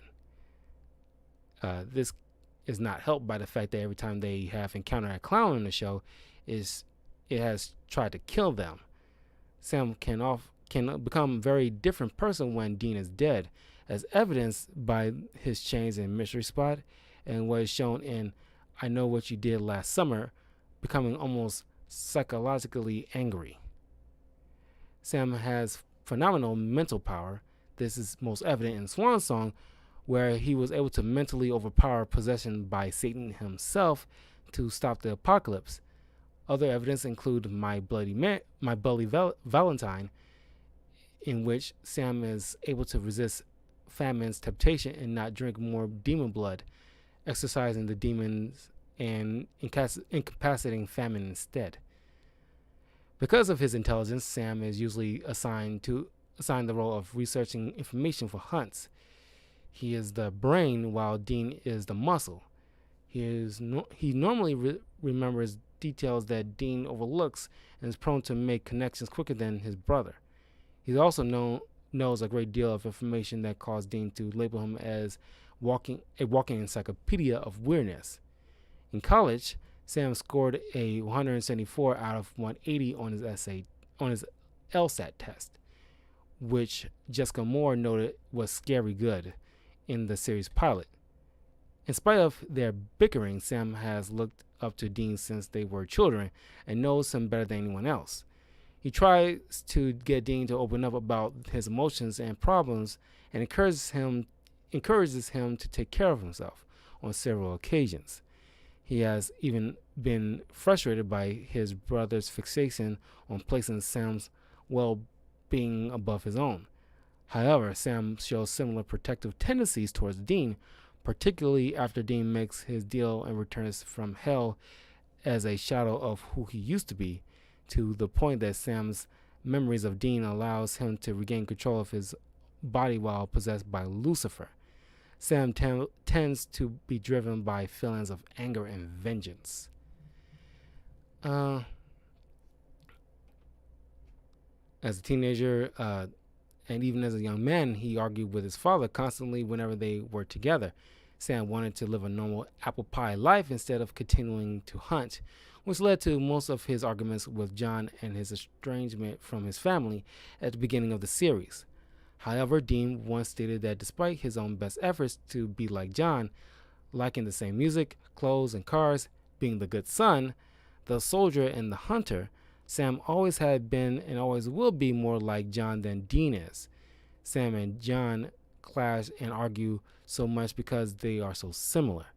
Sam does not take this as a compliment, and it's clear that while Dean truly idolized his father, both boys are not always overly fond of their father due to his secrets, mysterious actions, and a strict treatment and upbringing of his sons. After Jessica's death, Sam became fixated on vengeance but still held out hope for eventually returning to Stanford. Early in season 1, Sam was more focused on finding Jessica's killer than was on following John's instructions on which hunts to take, something that often puts him at odds with Dean.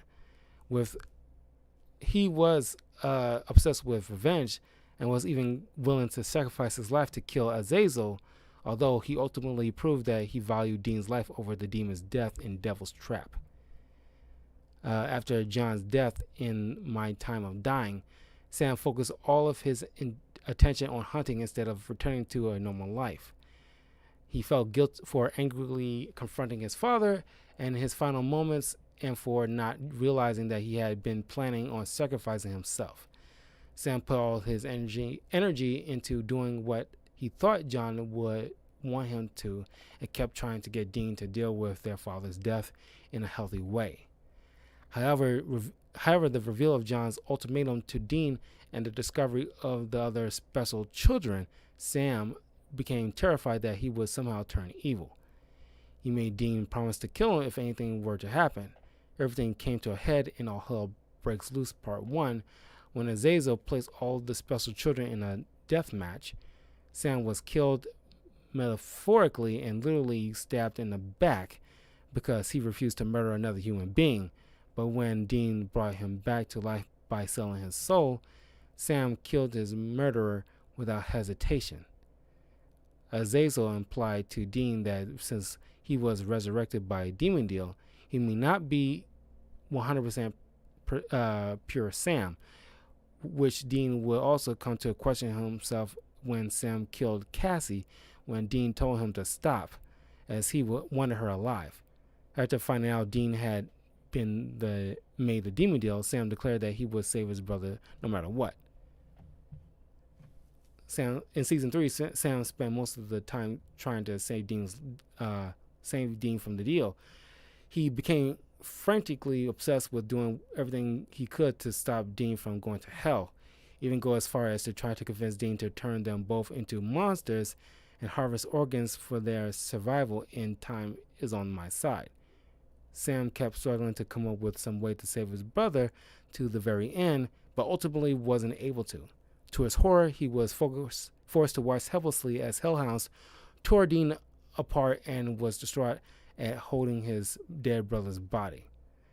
Following Dean's death, condemnation to hell, Sam became so fixated on avenging his brother and killing Lilith that he almost turned himself into a monster.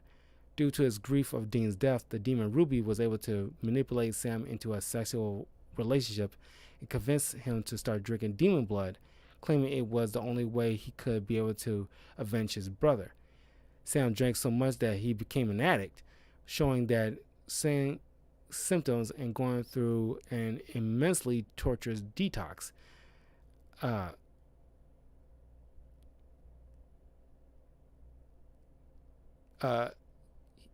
As he previously hunted alone for months, Sam became more understanding to his father's training him in hunting. This was best seen when the Winchesters met their half brother Adam Milligan, whose mother went missing because of a monster, and he tried to teach the latter how to hunt despite Dean's protest.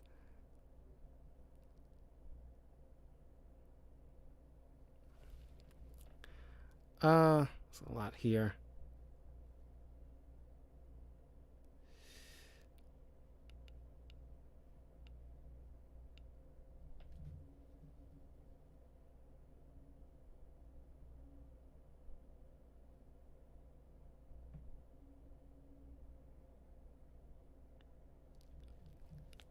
Um,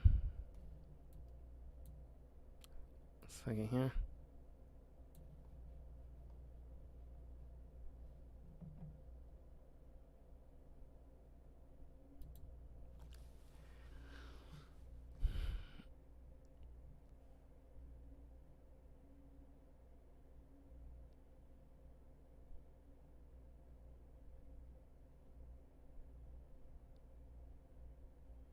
After Zachariah manipulated a fake voicemail message from Dean saying that he didn't love Sam anymore and was planning on killing him, Sam decided to take Lilith down to on his own in a possible suicide mission.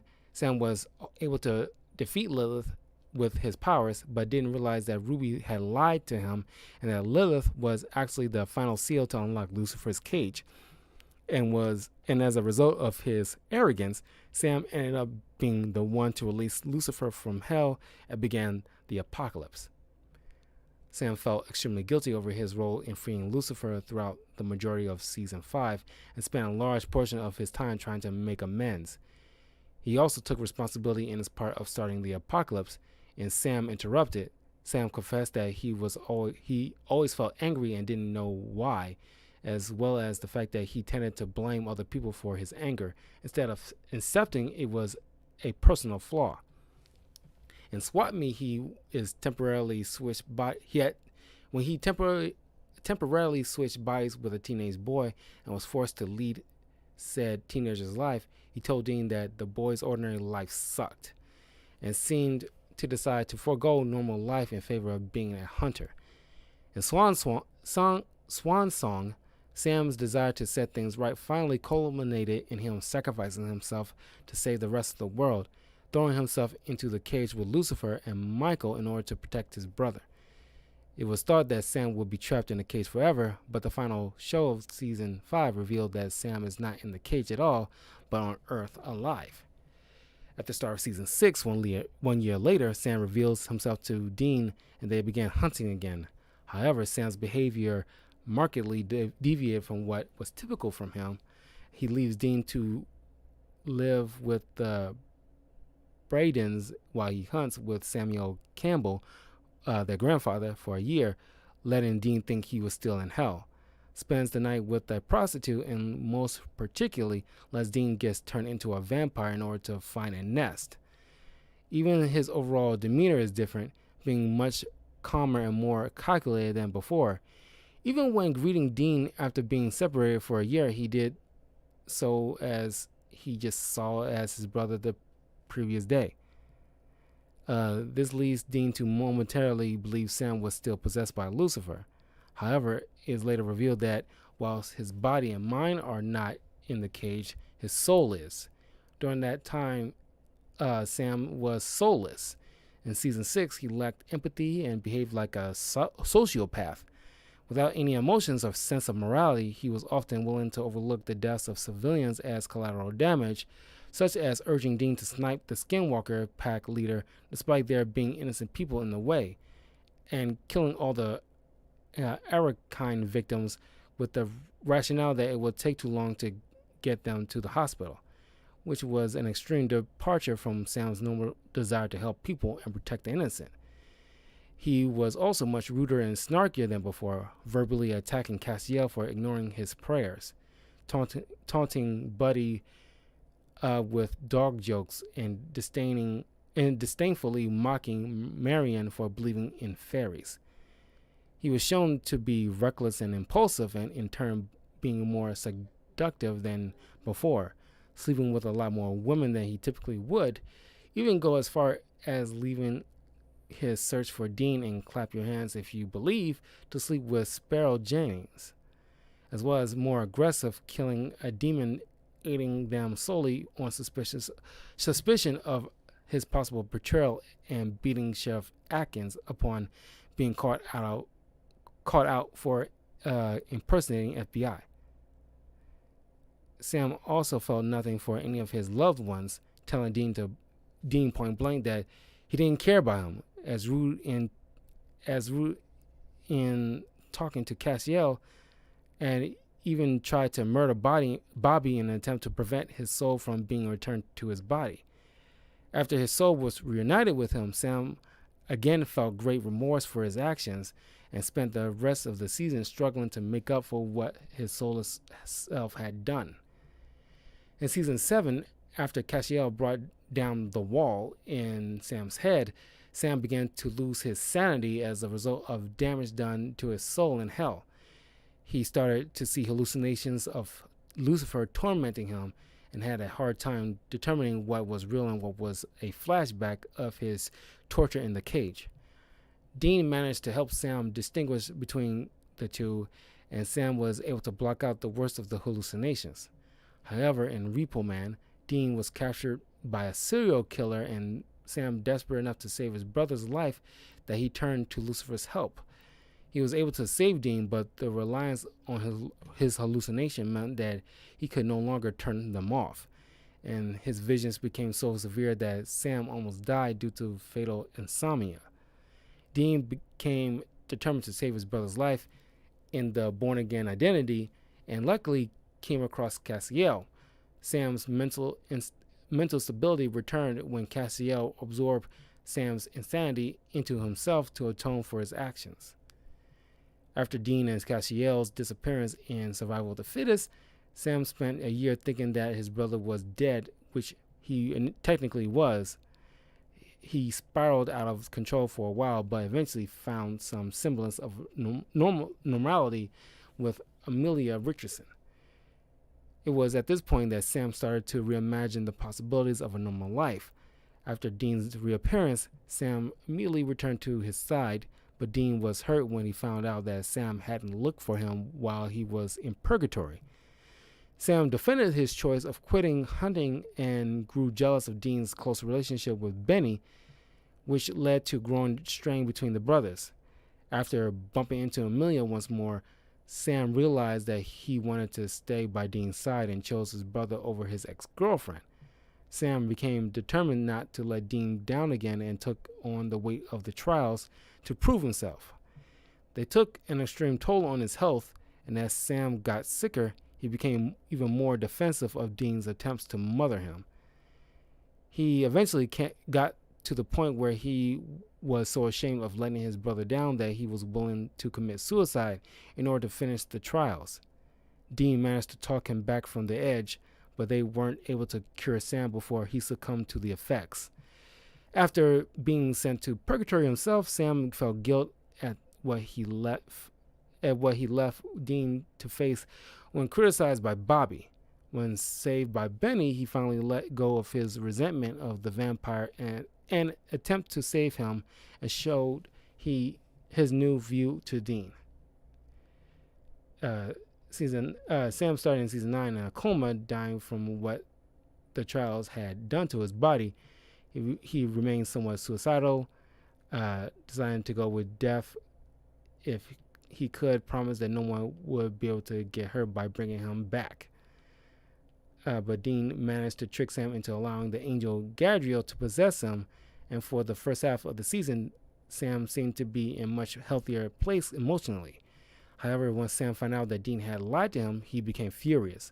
He told Dean that they couldn't have a brotherly trust anymore, and their relationship remained tense until the end of the season, closer to the partnership than a brotherhood. Even when Kevin Tran's ghost requested that Sam and Dean fix their issues, Sam refused to do so.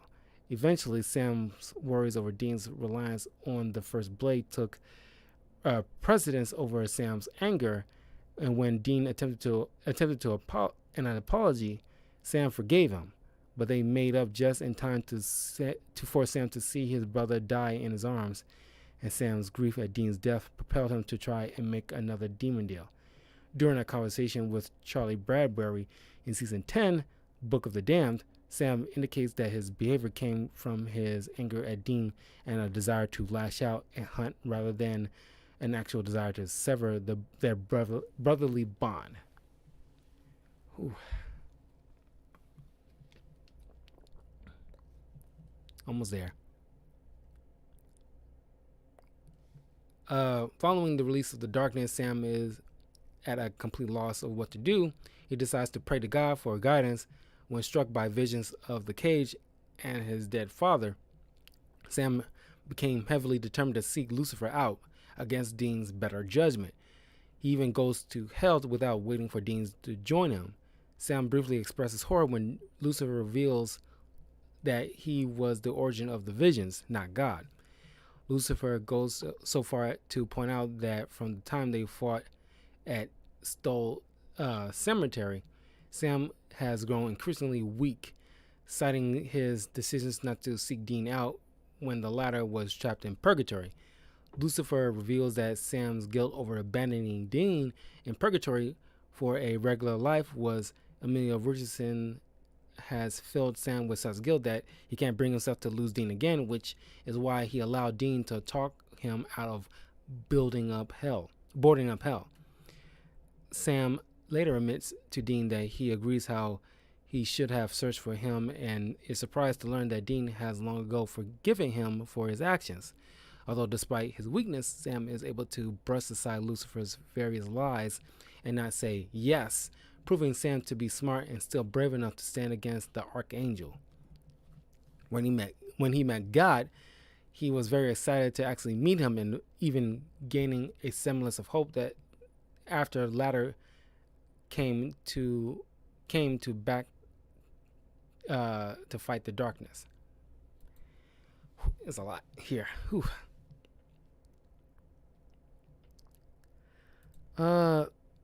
As of season 12, Sam is shown to be a strong and resilient person, able to withstand various torture methods imposed on him by Lady Tawny. He's also more forgiving as he assesses Mary's decision to take a break from his grown-up sons. He continues to show compassion too, as he gives Magda Peterson support in learning to control her psychic powers, which she formerly believed were bad, and again, when he tries to confront Ellie Grant.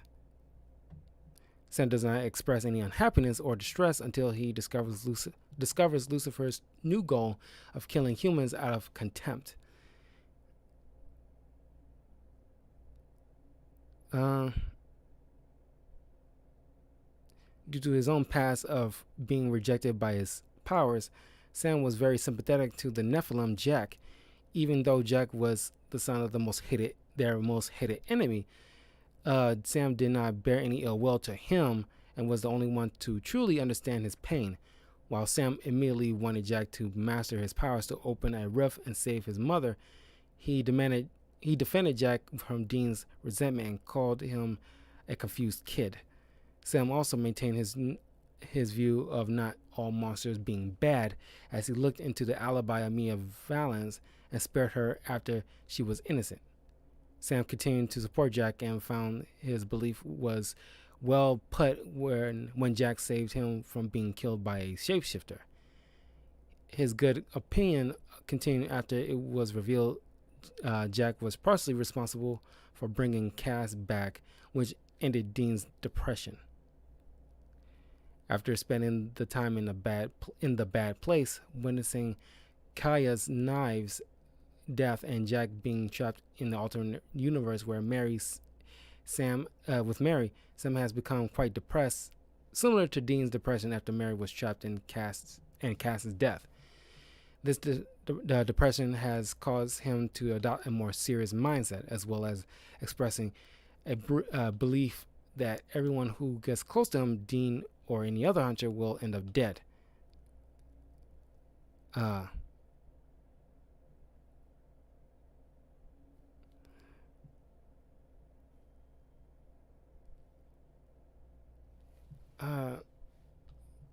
Sam has died a few times here. and resurrected. One, two, three. 1, 2, 3, 4, 6, 7, 8 times. Uh,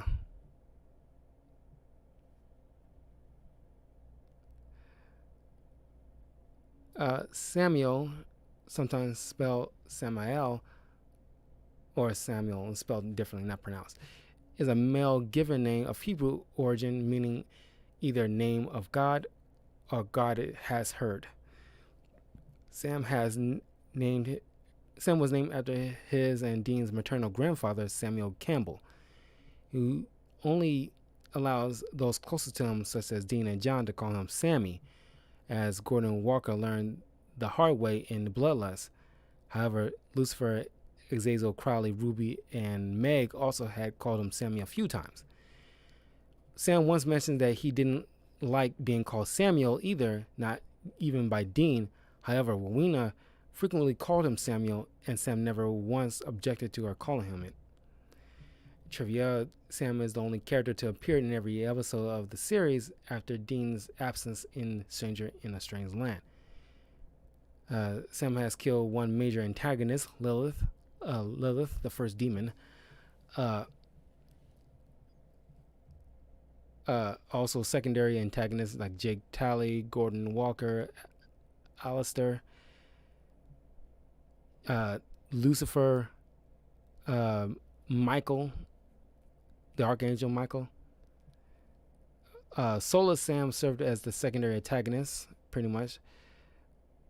His soul spent a year and a half in hell, which is about 180 years. Therefore, Sam has spiritually been there for 214 years. Therefore, Sam is spiritually 214 years old.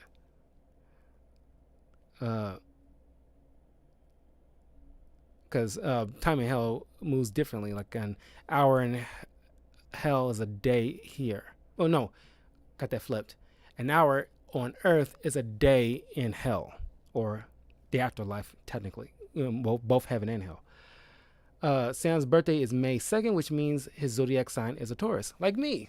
Well, I'm April 23rd, but we're Taurus brothers.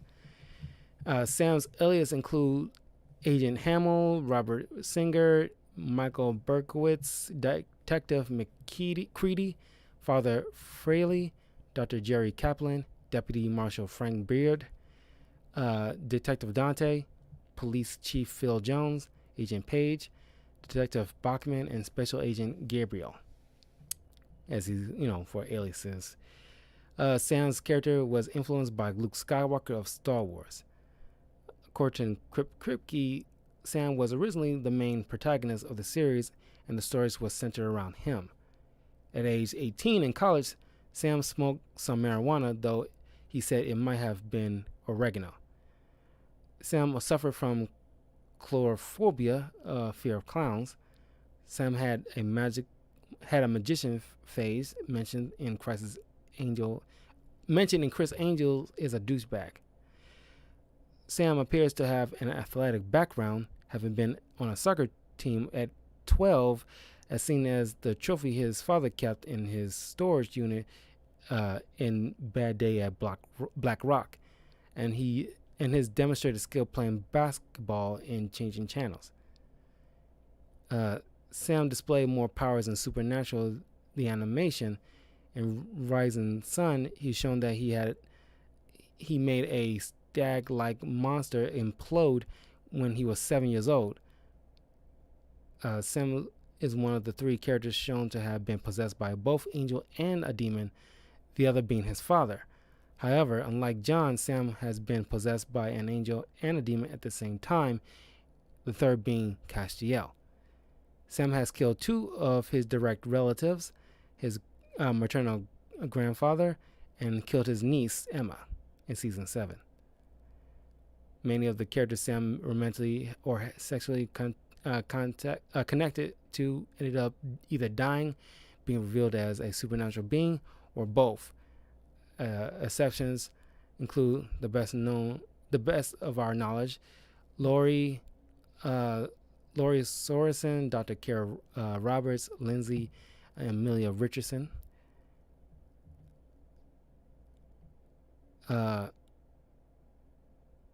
Sam is the only Winchester to not have successfully made a deal with a demon, as both Mary and John made deals with Azazel, whereas Dean made a deal with a female Crossroads demon. Sam, like several other members of Team Free Will, had been has been to hell, purgatory, heaven, and limbo. Sam has twice been able to seize control of his body after being possessed by an angel.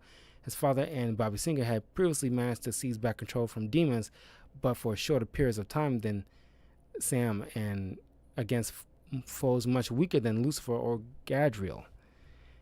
Sam is the only being on the show to be possessed by 5 different beings: Meg, Lucifer, Gadriel, the Wicked Witch, and Crowley. Despite being briefly possessed by him, Crowley never actually did anything to control Sam's body, a first for someone being possessed.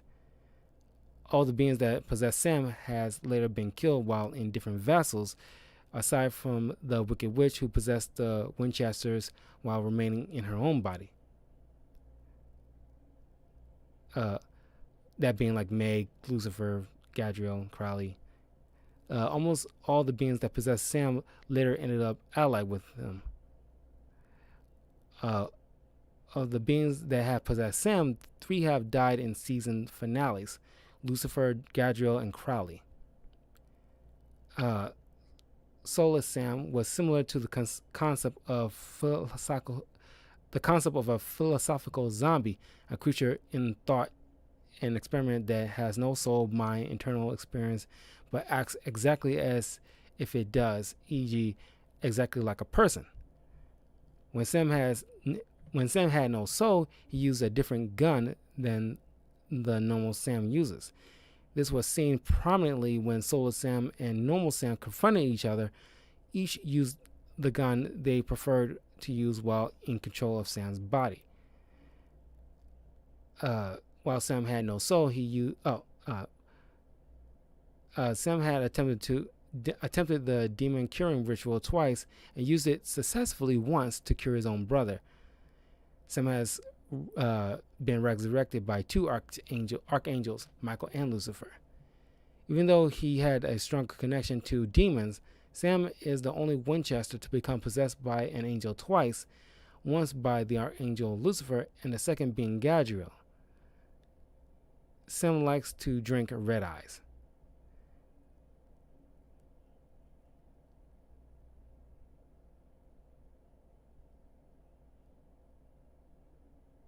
Sam's music preference seems to veer towards 80s hair metal, given that he is a fan of Bon Jovi and Vince Vincenti. This is a contrast with Dean and John's classic hard rock and heavy metal tastes. Sam is also a fan of Mahatma Gandhi, much to Dean's dislike. During the Winchester's conflicts with various angels, Sam has only banished angels 3 times and killed an angel twice. Sam's first crush was Rio. It was also mentioned he had a poster of her over his bed.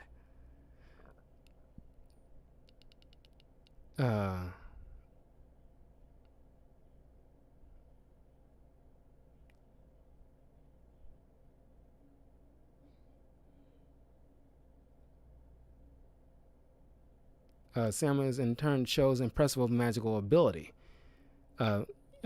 with the tutelage of Rowena, the biggest witch of the show. In some ways, as a result, Sam could be considered a student witch who was taught magic by Rowena, though he never truly embraces witchcraft. Although it is shown that Sam Winchester is afraid of clowns, in the episode Back into the Future, he was hardly scared of John Wayne Gacy. Sam has the last monster kill on the series. Sam is the few characters in Supernatural to die of natural causes, with his final death of the series being from dying of old age in years after Dean's death. Also, this was the very last death featured in the series.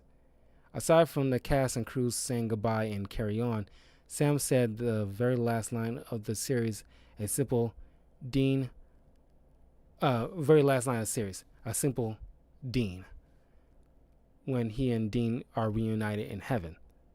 Jared Padalecki has implied that Sam may be non-binary and uses he and they pronouns. Okay. Of course, the Winchesters fought like many, not only demons, because both opposing people had defeated their fair share of demons and magical, mythical creatures. But I argue that the Winchester brothers, given the fact that their show is a little bit more graphic, their enemies were a much more of a lethal threat compared to the more tamer kind of enemies that the Charm ones had to deal with. But something that's to consider. Okay, now, lastly, Dean.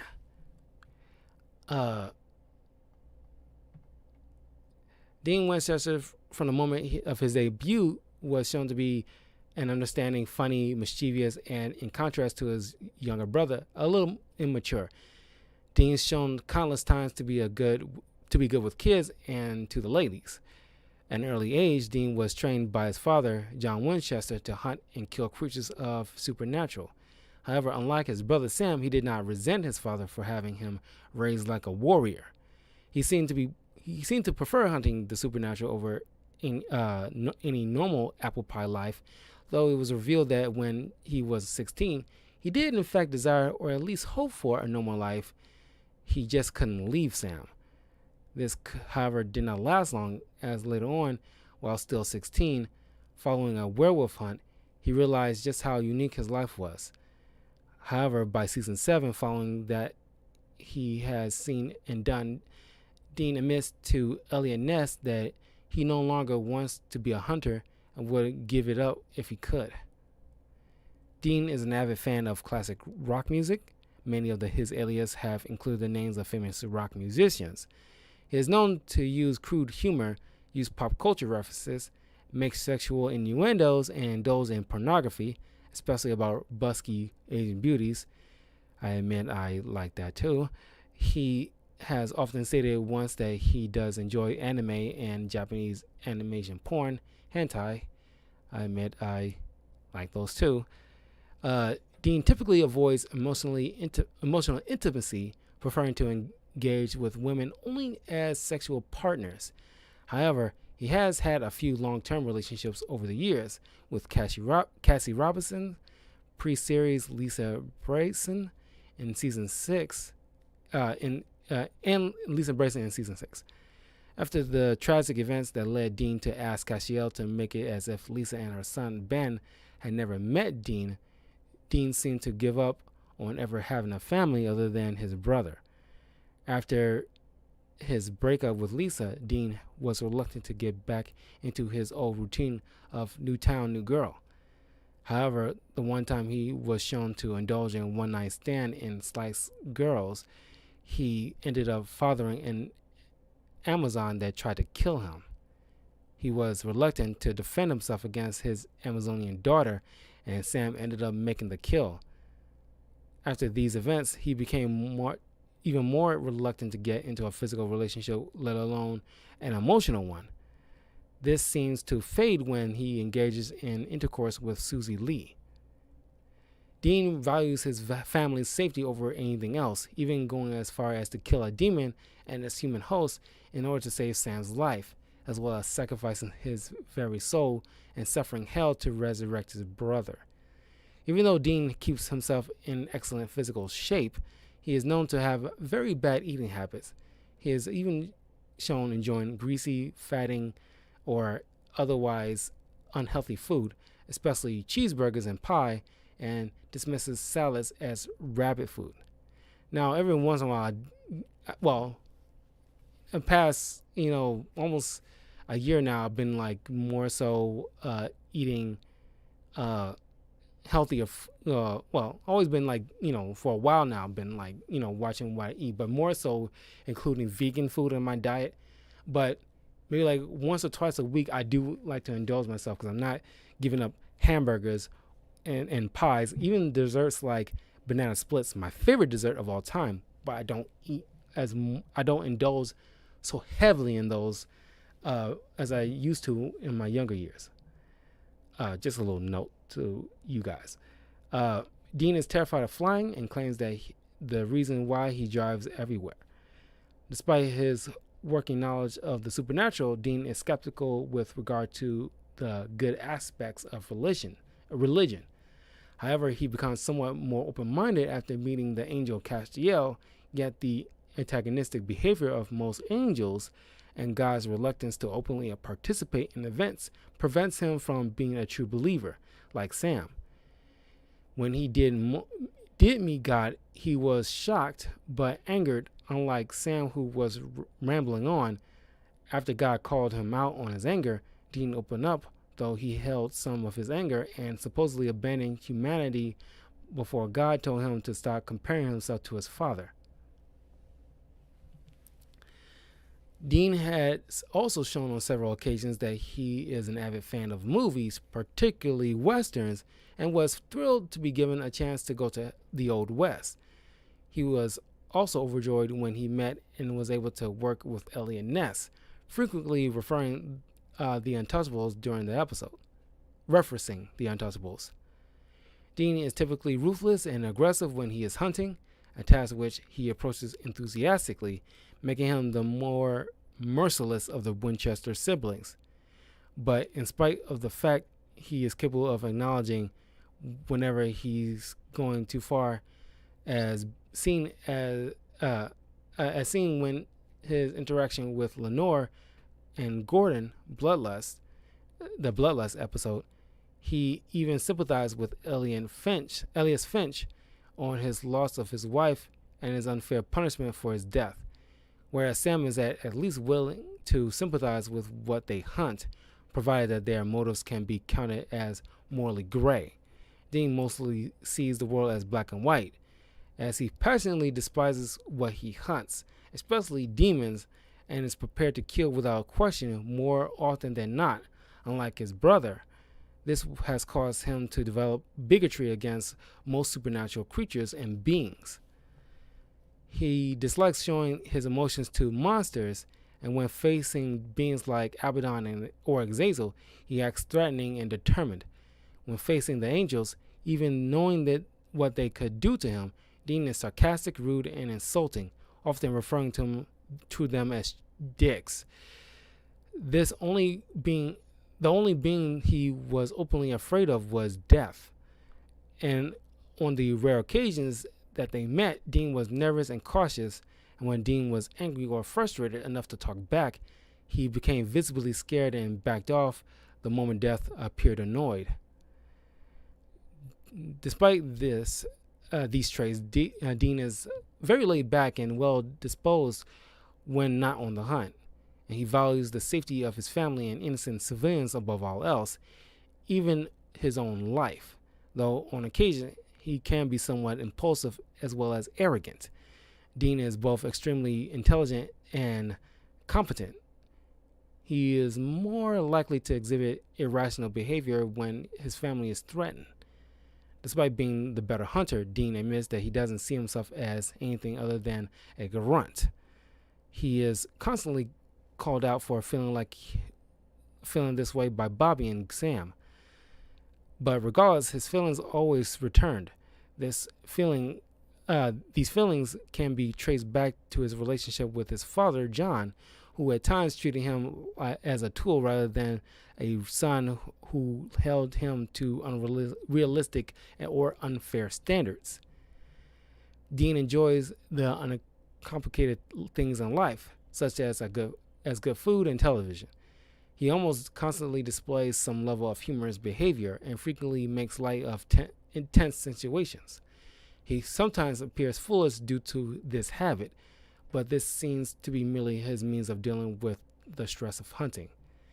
Dean shows on multiple occasions a soft spot for children. He is very good with them, able to talk to them with ease, and he's always very sympathetic. This most likely stems from the fact that he practically raised Sam when he was a child. Dean's affection extends to nearly all children, particularly young ones, although he also cares about teenagers. Dean is more willing to put his life in danger for children than he is for nearly anyone else. Dean's affection even extends to monster children, and despite his ruthless approach to hunting, he usually unwilling to kill monster children unless he has a crucial need.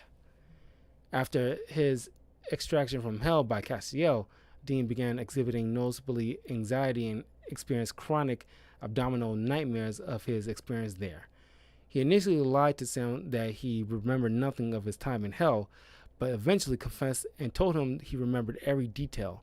The fact that he tortured souls just to escape torture himself weighed heavily on Dean, leaving him visibly sad and guilt-ridden.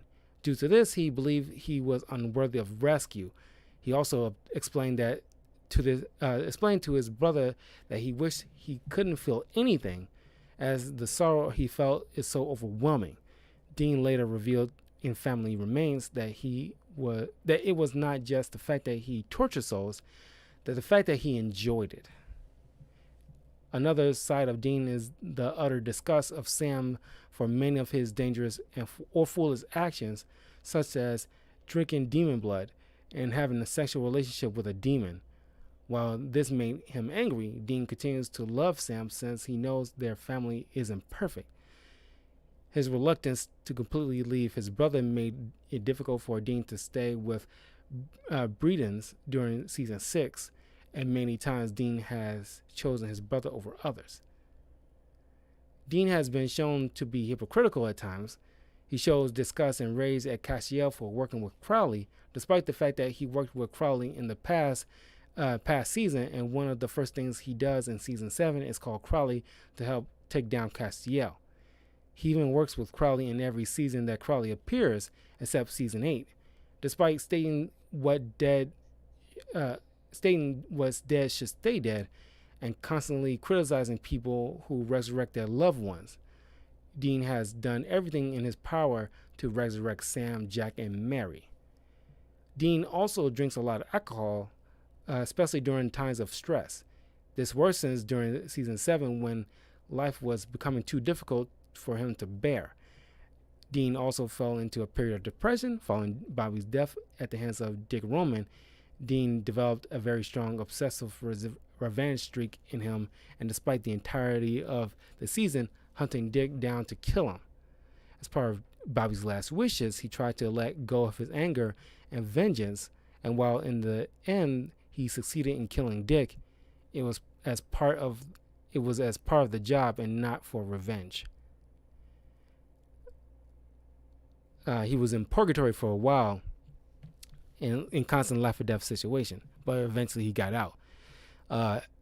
Having now haunted sense of self created in him during that year, he became firmer in the belief of hunting. He had personally seen all the monsters they hunted in purgatory, and in doing so developed a strong sense of responsibility to the people they save. Dean now believes that their duty to save people and quitting out of the hunting business is permanently out of the question.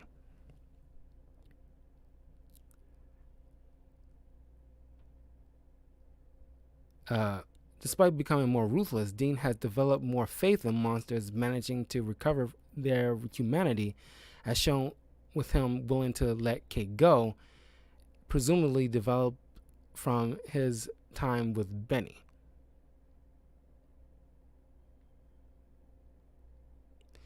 Following Kevin's death, Gadget taking complete control of Sam, Dean became desperate to save him. When Sam, of course, this is around the time when, Sam was partially controlled by Gadriel.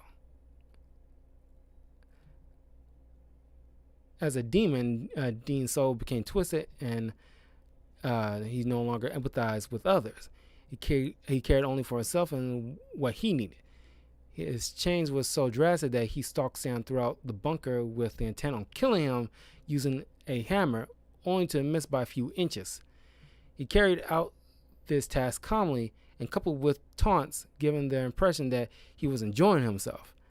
This is further by the fact that instead of an axe, he decides to use an hammer to break through a door and kill Sam, despite both tasks requiring much more force with a hammer than with an axe. Demon Dean, or Demon, apparently cared about the natural order, something old Dean despises. He even considered himself as a demon as part of the natural order, and that it was all set up in this certain way. Dean did retain a few former traits, such as his love of drinking, playing pool, darts, and foosball. He is still more brutal, happily beating people and demons beyond a reasonable point, with limited provocation.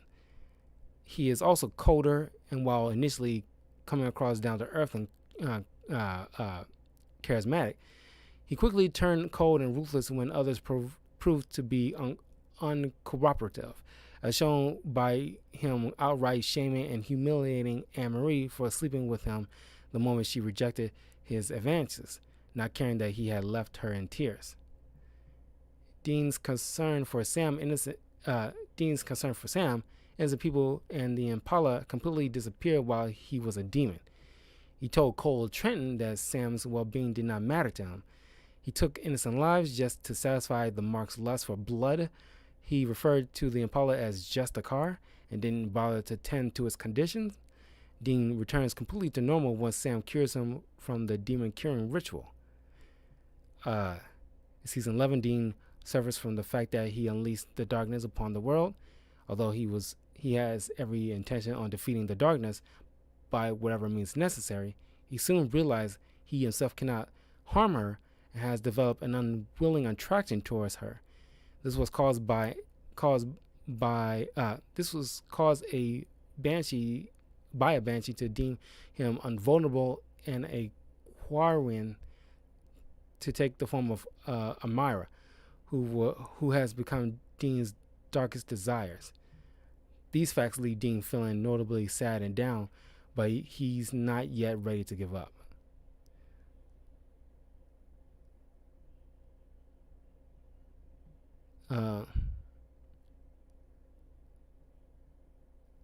In a bid to stop the darkness, Dean was shown to be a good strategist.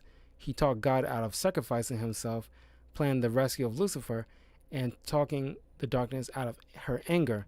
This led to him to save the world and regain his mother.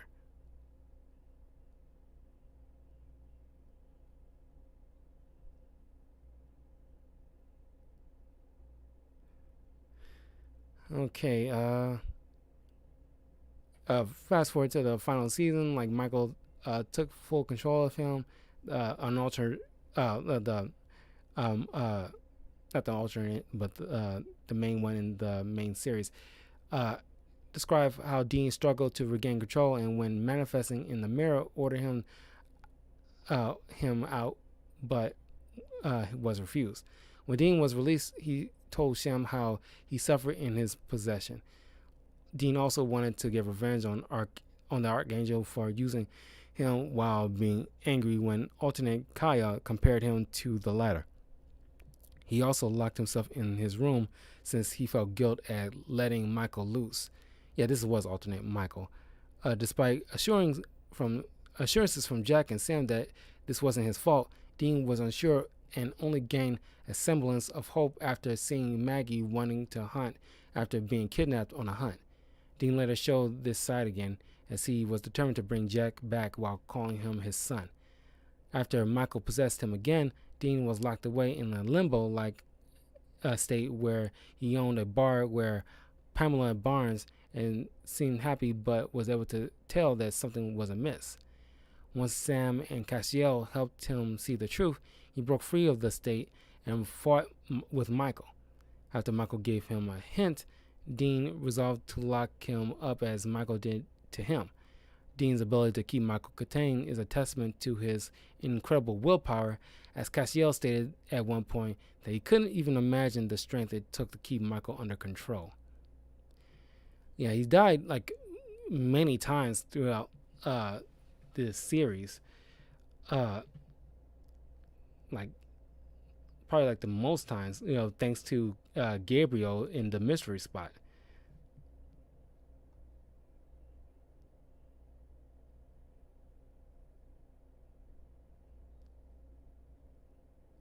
Dean is a masculine name of origin, meaning leader or valley, and is revealed that Dean was named after the maternal grandmother, Dina Campbell. Dean has killed the most main antagonists in the series with 4. Uh, uh, he killed Azazel, Dick Roman, Abaddon, and Lucifer. He also killed secondary antagonists Ruby, Zachariah, Eve, Cain, and the Stein family. According to Rowena, his skill count numbers in the scores. As a demon, he was secondary antagonist in season 10. Dean is the first human to kill an angel in the series.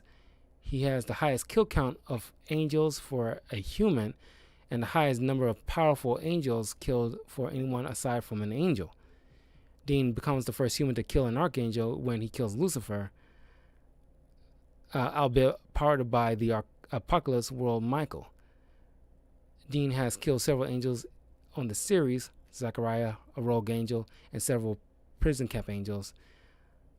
Dean has killed some of the strongest beings in the series, Prince of Hell Azazel, Eve, the mother of all monsters, the Leviathan leader Dick Roman, the Knights of Hell Abaddon and Cain, the Horseman Death, and the Archangel Lucifer. He also killed Adolf Hitler while inhabiting the body of Thule. Dean is the only character to kill more than one big bad. Sam, Castiel, Amira, Jody, Crawley, and Gabriel have each killed only one. Although the ones killed by Amira and Crawley reformed first. Dean has wielded some of the most powerful supernatural weapons to ever exist in battle.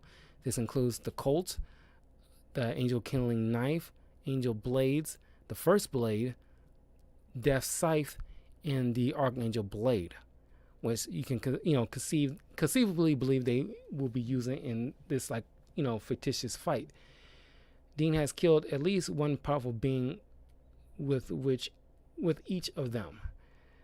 Dean is the only character to kill a demon in every season of Supernatural. Despite the endless debates of shippers, the producers are adamant that Dean is straight. Dean has traveled more times in time travel more times than any other character, going back in time 5 times to the 1800s, the 1940s, and the 1970s twice, and going forward once into an alternate 2014.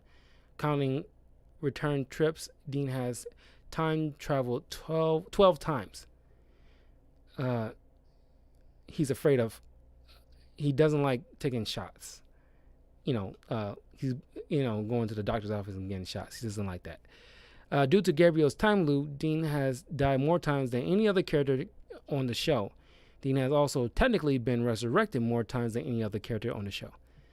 Dean has both been aged both forward and into an old man, aged back into a teenager on different occasions. Dean has killed 2 of his distant relatives, Gwen Campbell and his distant ancestor, Cain. Dean seems to be rather clueless about pop culture, evidenced by him not knowing what an Xbox is and believing MySpace to be a porn site. However, he seems to have gotten better over time as he has a phone with apps. Dean is a big movie buff, stated that Dean knows all of Clint Eastwood's movies like line for line, especially the Monkey movies. He's a huge fan of Chuck Norris And he also claims Untouchable is one of his favorite movies. Dean and Balthazar both dislike the actor Ashton Kutcher and the singer Celine Dion. Uh, he's afraid of flying. He's allergic to cats. He's very good at flirting. Dean has been able to. Dean has been to the most number of different realms out of all the characters: hell, alternate timelines, uh, heaven, Avalon, the alternate universe, uh, purgatory, apocalypse world, the bad place, and the Scooby-Doo universe. Dean is descended from the biblical brother Cain, whom he also kills in the Executioner song. During his time in purgatory, Dean seems to have adopted a new, slightly unstable personality. He's ruthless, volatile at times, and seems to have developed an underlying bloodlust that bubbles to the surface occasionally.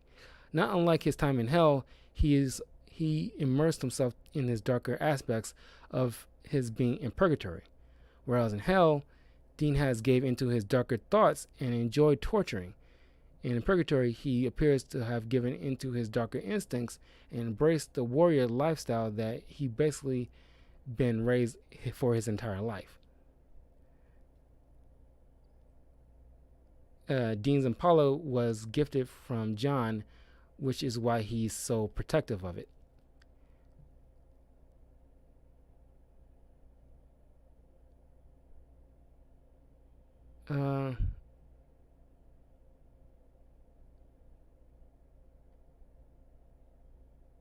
His favorite food is pie and bacon cheeseburger. One of his favorite weapons seems to be a shot off shotgun. Dean, unlike Sam and Bobby and John, was never possessed by a demon or an angel for most of the series. However, later became one due to the mark of Cain. But then also later by Apocalypse World Michael, he was possessed. Dean has also shown he's quite a good cook. His food is shown to be so good that even death enjoyed it. Dean revealed that he hates procedural cop shows because he says how they are all the same. He also thinks that only no talent douchebags wear sunglasses at night. He later tells Sam that he thinks that only blind people and douchebags wear sunglasses inside. Of all the supernatural beings, creatures that he has met and hunted, Death and Azazel are the only beings that Dean was truly afraid of.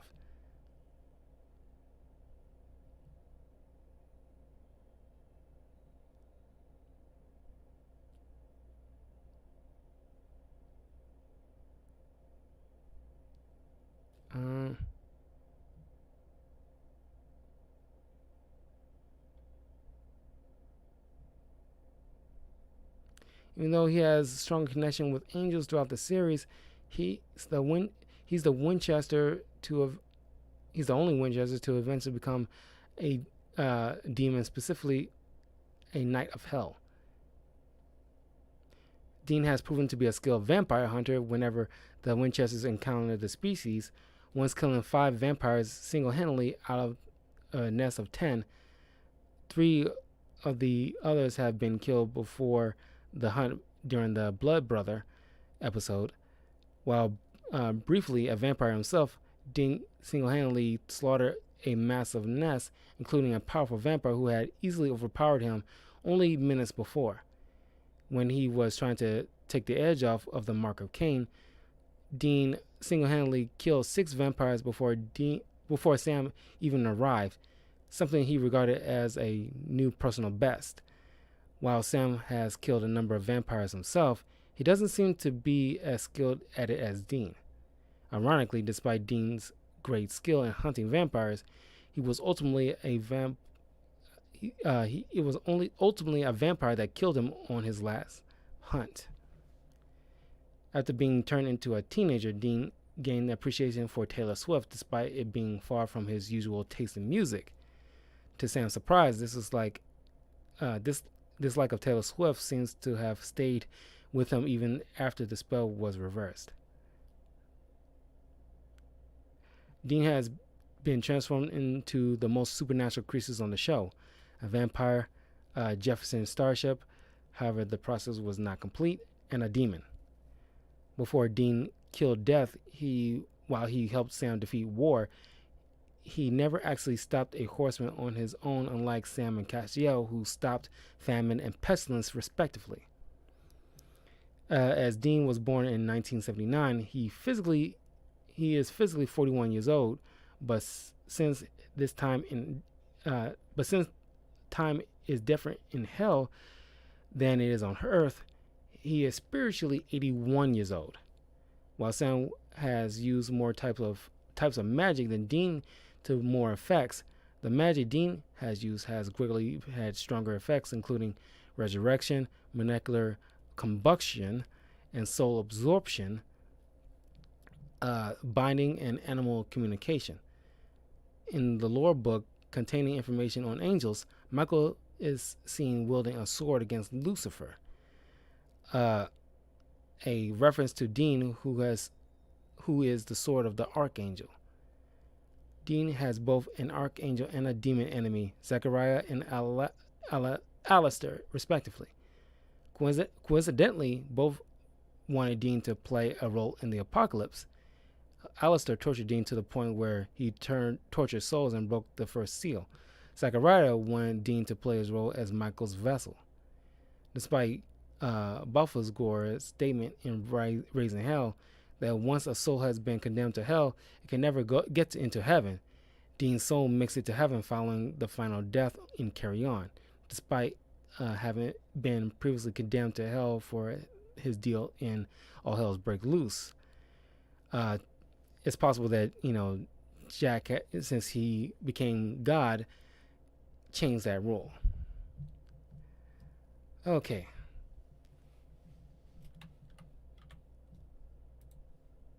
And as a hunter, the weapons they typically use, despite their aside from their knowledge about the supernatural, they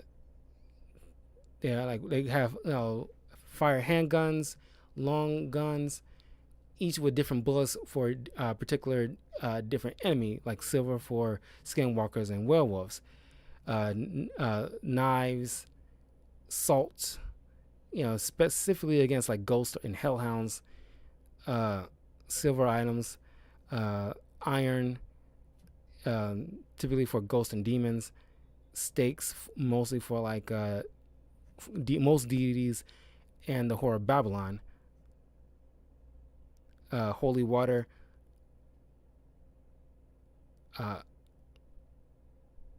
the cult, the other divine weapons, angel blades. They have used magic from time to time, like seals and sigils, hex bags,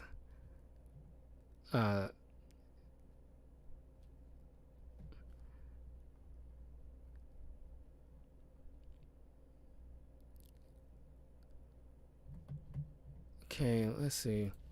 And they have fought like many like supernatural creatures, such as witches.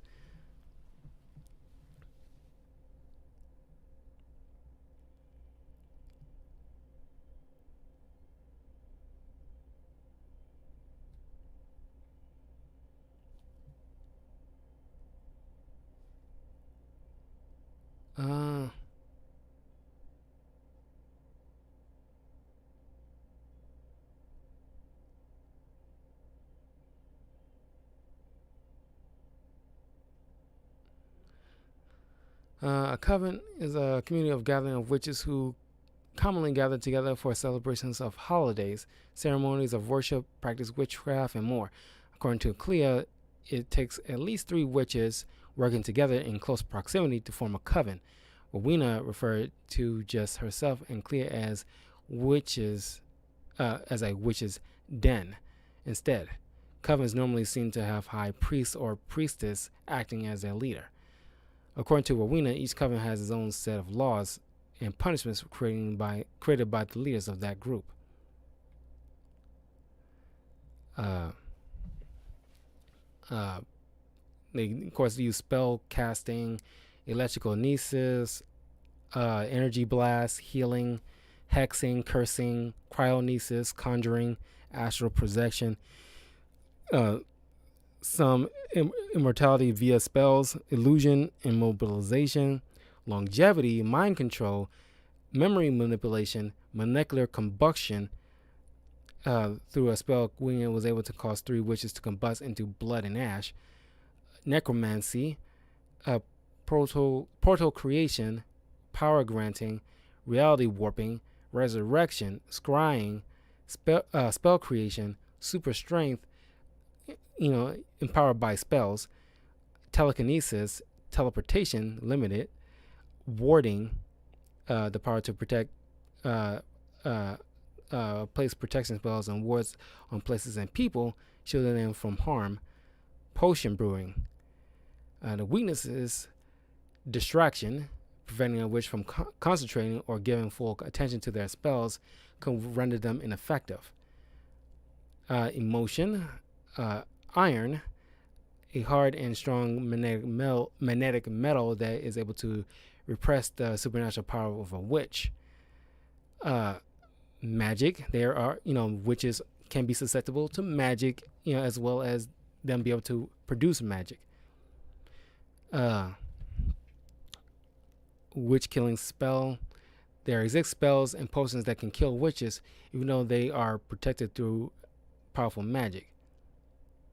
Witch killing bullets, invented by Sam Winchester. Witch killing bullets are a type of hollow point tipped bullets that have been injected with witch killing brew. The ingredients of the brew are unknown, other than it requires fresh chicken feet. Unlike normal spells, the bullets don't cause the witch to disintegrate, but have the same effect as regular bullets, killing witches who would be otherwise invulnerable to a bullet or any other regular weapon. Power ceiling, mortality. Despite their mystical attributes, witches are still human and share many of the same weaknesses as non-supernatural beings: blood loss, decapitation, disease, heart failure, incineration, suffocation, so on. Overexertion, the excessive use of spells could lead to fatigue. Witchcaster. A witchcaster is a device used to restrain witches. Most were thought to be destroyed after the Inquisition. The witchcaster is a large iron collar with 7 spikes affixed to the inside of the collar. Once affixed to the witch's neck, the witch is forced to do the bidding of whoever is in control of it. Or the first blade. When Crowley wanted to give the Winchesters the first blade to kill Cain, Weena described the first blade as a weapon that can kill them all.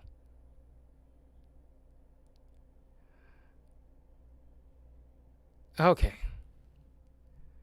And do the Halliwell sisters have to deal with, I can't remember if they had to deal with hunters.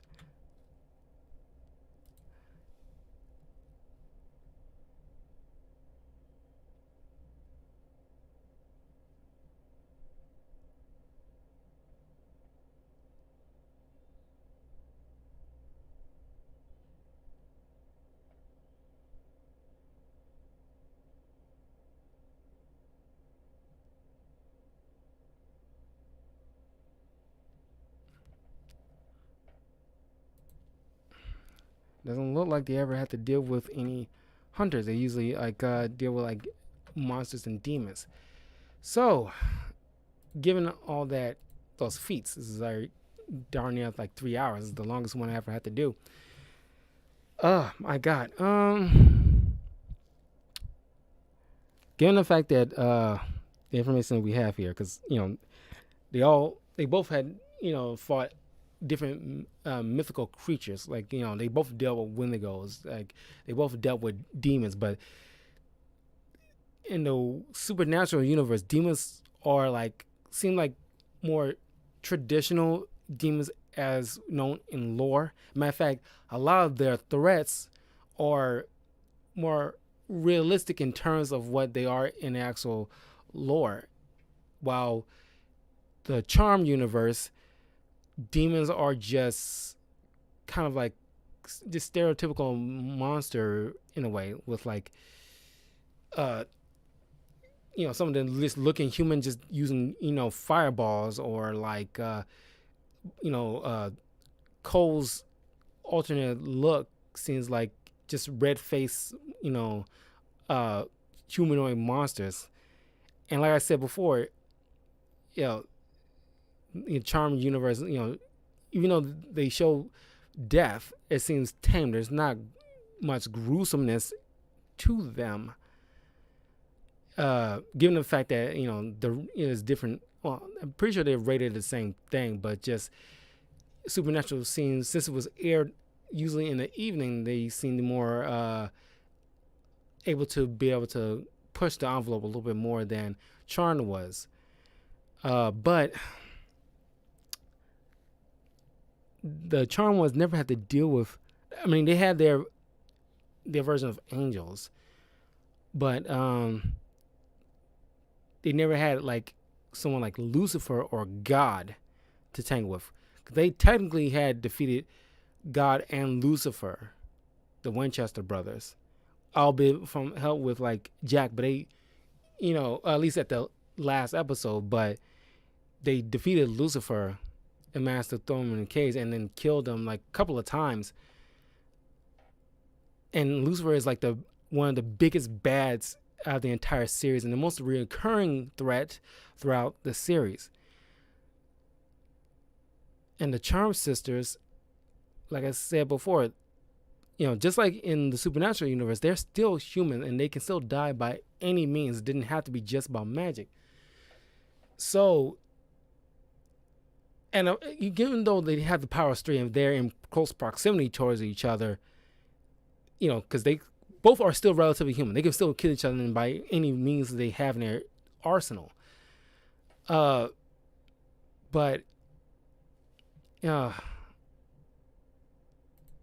because they don't have to use like the because they can use things like the coat and what have you, but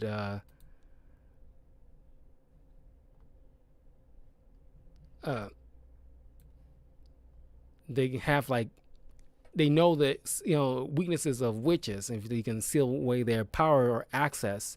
And like there's like it's usually Sam like study his opponents and knows how to deal with witches. Normally, you don't have to steal like a witch's book in order to depower them. They can just seal away their powers, or at least, well,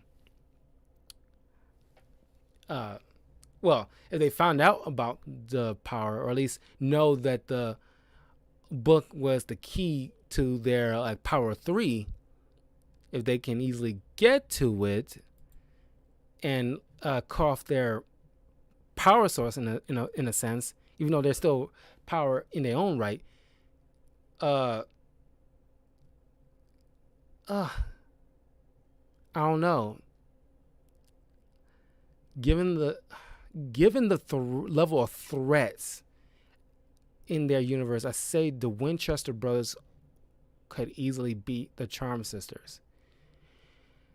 Because I said that, their threats were so much harsher and their witches are a little bit more powerful than what we've seen from the Charm sisters. Because even though, they share some similar traits between each other from the different universes, their personal powers,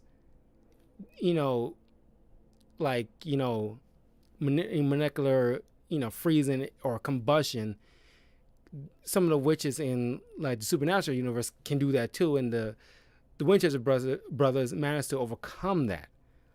So I gotta say, Sam and Dean can easily kill the Charm sisters, even with one of them down. That because as shown, when Prue died, their power was out of whack because there was no power 3.